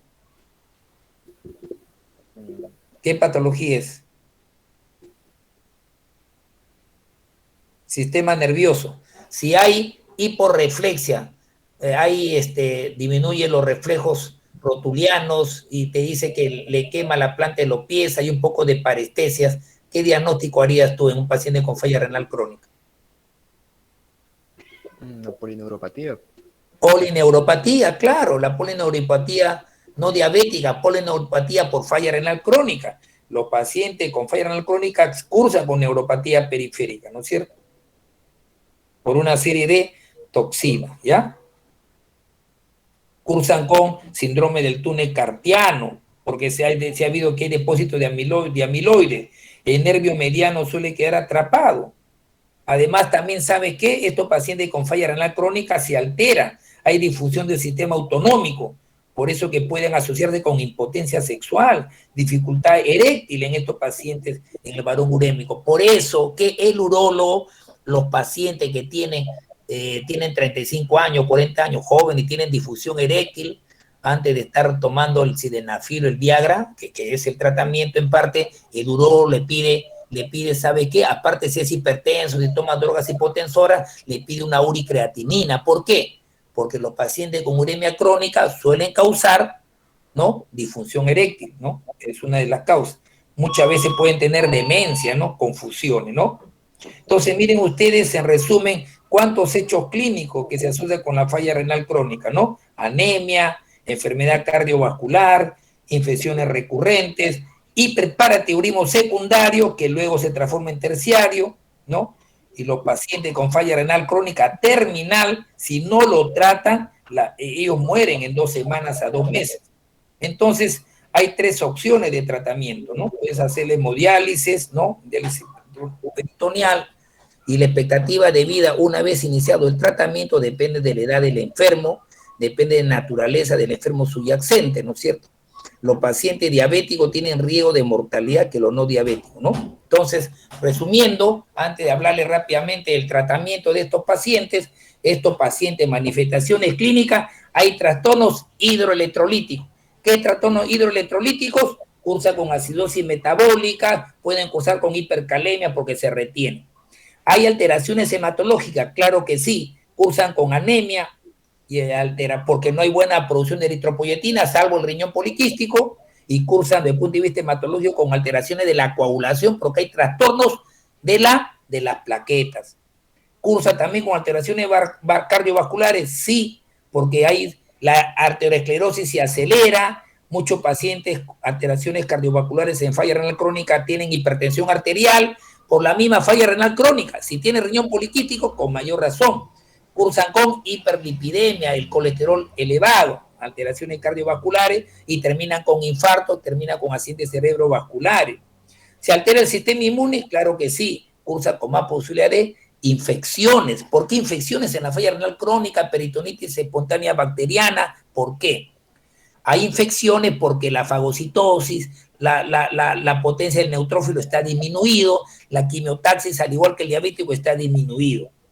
¿Se altera el balance calcio-fósforo? También. ¿Por qué? Porque en realidad el fósforo se retiene y comienza a tener prurito y el calcio baja porque no se produce la hidrocolicalciferol en el riñón. ¿Se afecta el aparato digestivo? Claro, más tendencia de úlcera gástrica, úlcera péptica, aumenta la gastrina y puede haber hemorragia digestiva alta con hematemesis y melena. Crecimiento y función sensual, hay disminución del deseo sexual, hay disminución del crecimiento corporal, hay alteraciones de la regla y hay disminución de la fertilidad. Y finalmente, alteraciones del sistema nervioso, también neuropatía periférica, síndrome del túnel carpiano, hay un poco de demencia. Entonces, miren, toda la sintomatología que les he dicho como repaso sobre, la falla renal crónica, las manifestaciones clínicas más significativas. ¿Qué tenemos que hacer con este paciente? Cuando ustedes tengan un paciente con falla renal crónica, en la mente le vienen 3 tratamientos. ¿Cuál es el tratamiento? Primero, el tratamiento conservador dietético. Segundo, el tratamiento sustitutivo. Y tercero, el trasplante renal. Listo. Generalmente estos pacientes hacemos el tratamiento dietético conservador. Un paciente que tiene 2 miligramos o 2.5 de creatinina, 50 a 60 miligramos de urea, está con una depuración de creatinina de 50 a 60 mililitros por minuto, pues a este paciente no le voy a entrar al tratamiento sustitutivo de diálisis. Es un tratamiento conservador. Le digo que coma pocas proteínas. ¿Por qué pocas proteínas?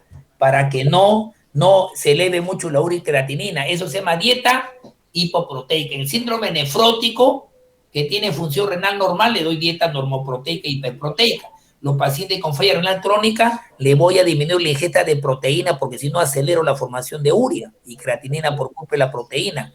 De 1.5, de 1 miligramo por kilo, de 1 gramo por kilo, le doy 0.5 gramos por kilo de peso de proteína.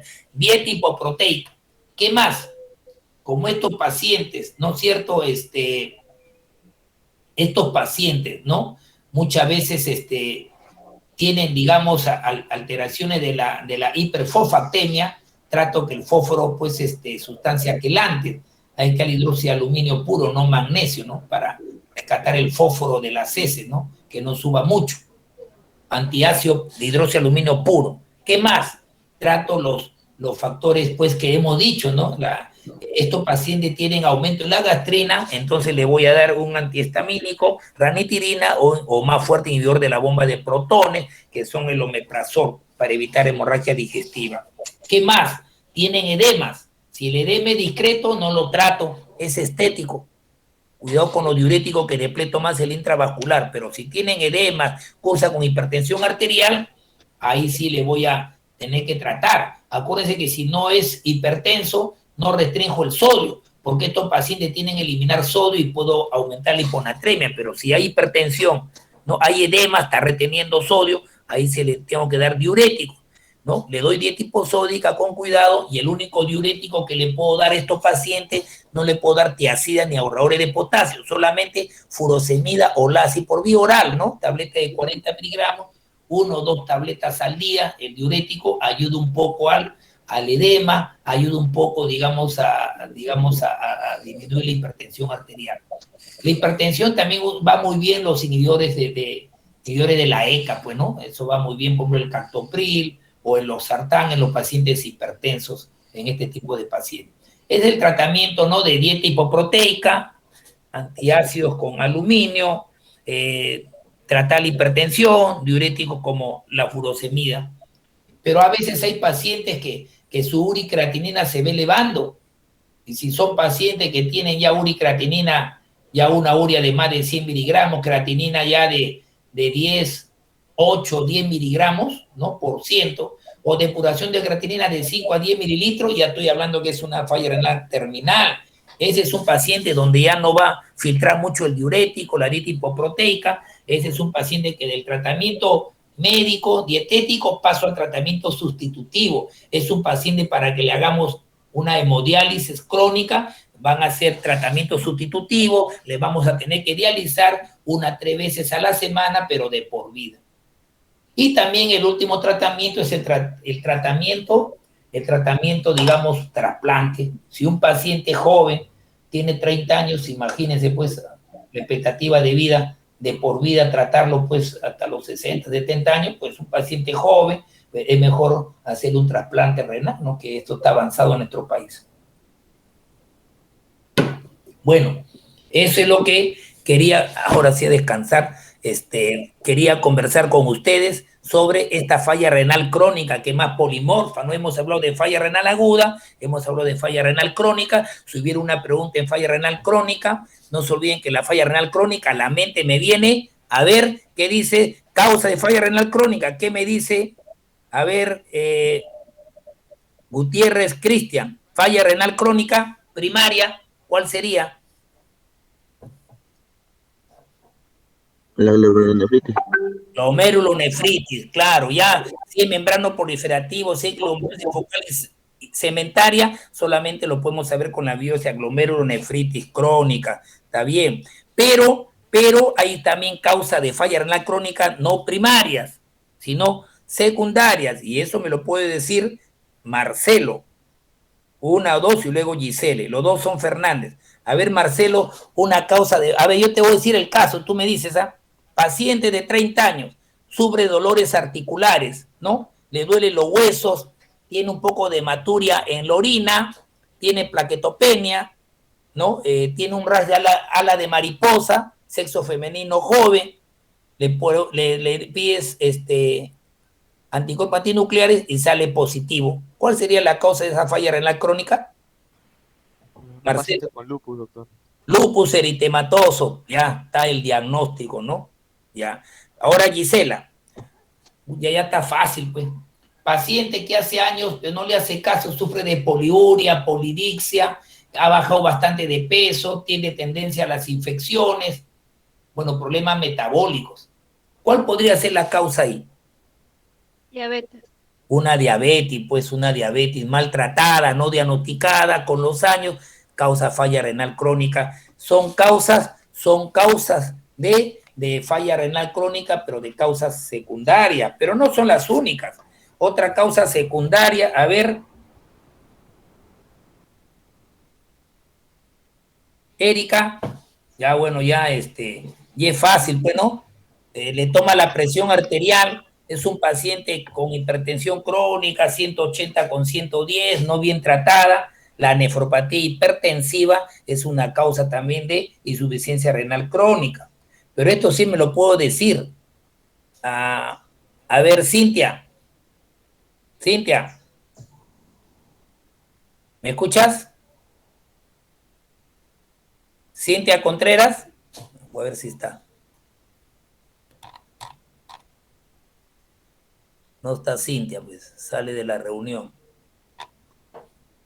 Ya, acá lo tenía presente. A ver, otro, Steven Condori. Doctor, sí, diga. A ver, Otra cosa, ¿verdad? Un paciente que no cursa con anemia, bueno, una anemia leve, 11 gramos, tiene uricreatinina elevada, pero no cursa mucho con 11 gramos, ¿no? Es un paciente que tiene este problema de los 30 años, cursa con hipertensión arterial, y bueno, y ya tú piensas, ¿no? Y palpa riñones, ¿qué puede ser? Hipertenso de joven, 35 años, 40 años, a veces ha tenido infecciones urinarias, dolor abdominal, la anemia tiene uricreatinina elevada, tiene unas, por ejemplo, de creatinina 4 miligramos, de urea tiene 60 miligramos, y hay uremia durante mucho tiempo, falla renal crónica, pero cursa con infecciones urinarias, siendo varón, cursa con hipertensión arterial, le palpa los riñones, ¿qué puede ser? ¿La poliquistosis, doctor? Poliquitosis renal, pues claro, porque no hay mucha anemia, es el riñón poliquístico, si no las otras causas bajan la hemoglobina a 9, a 8, este tenía 11 gramos, ¿no? Poliquitosis. A ver, esto también es fácil, estamos haciendo seminario, pues, práctico. Chávez Jaime.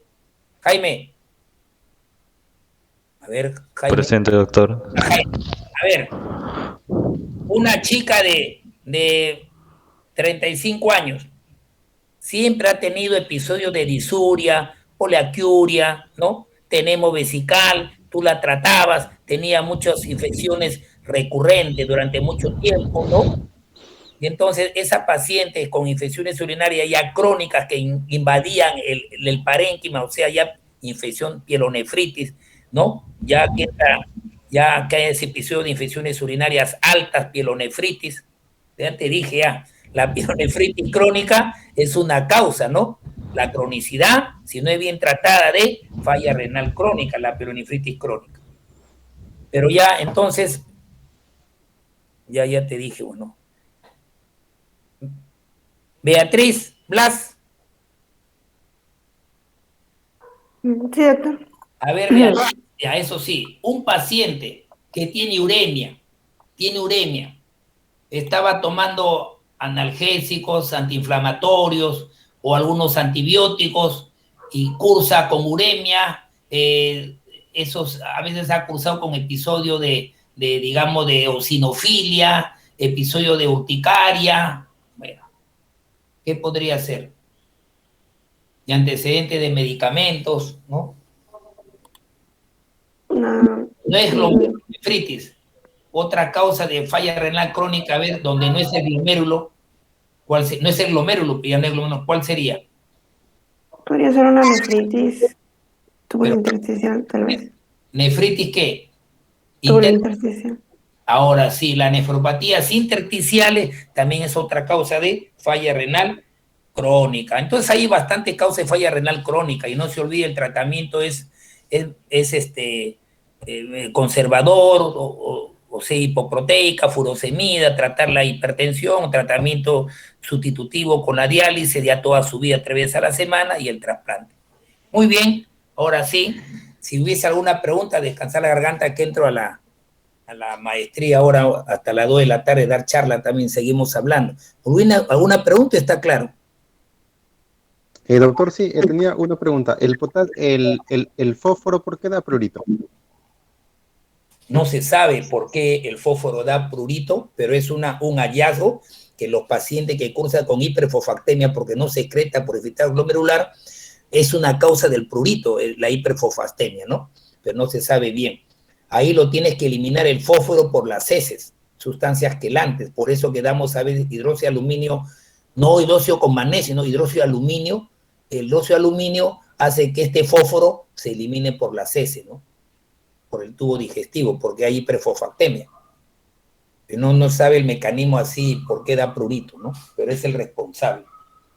Y la osteodistrofia, la enfermedad quística de los huesos, es por la hipocalcemia, ¿no? Y la hipocalcemia ahí sí se sabe, porque el metabolismo de la vitamina D sucede en el hígado. Los pacientes cirróticos no hidroxilan la vitamina D, pero si el hígado está bien, hidroxila la vitamina D, tiene que hidroxilarla por segunda vez en el riñón, por eso se llama dihidroxi, porque hidroxilas en el hígado, hidroxilas en el riñón.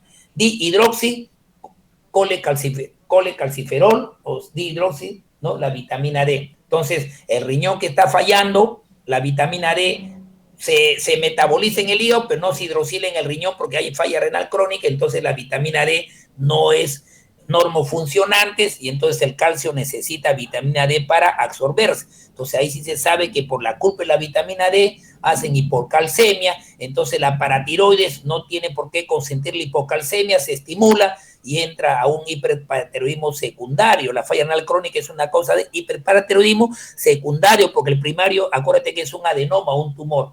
Y si eso sigue por tiempo, hiperparatiroidismo secundario, estas glándulas, las paratiroides, ¿no? Entonces estas glándulas con el tiempo se hiperplasia, se ponen ya hiperfuncionantes de manera autónoma, ya entras a un hiperparatiroidismo terciario, que así tú normalices el calcio, ahí tienes que sacar la glándula ya porque no hacen caso, ¿no? ¿Alguna otra pregunta? Creo que ya no hay, doctor, también porque tenemos clase a las 11. Ya está bien. Sí, está bien, ya 5 para las 11. Nos vemos hasta la próxima, ya. Cuídense. Muchas gracias, doctor. Hasta luego. Gracias, doctor.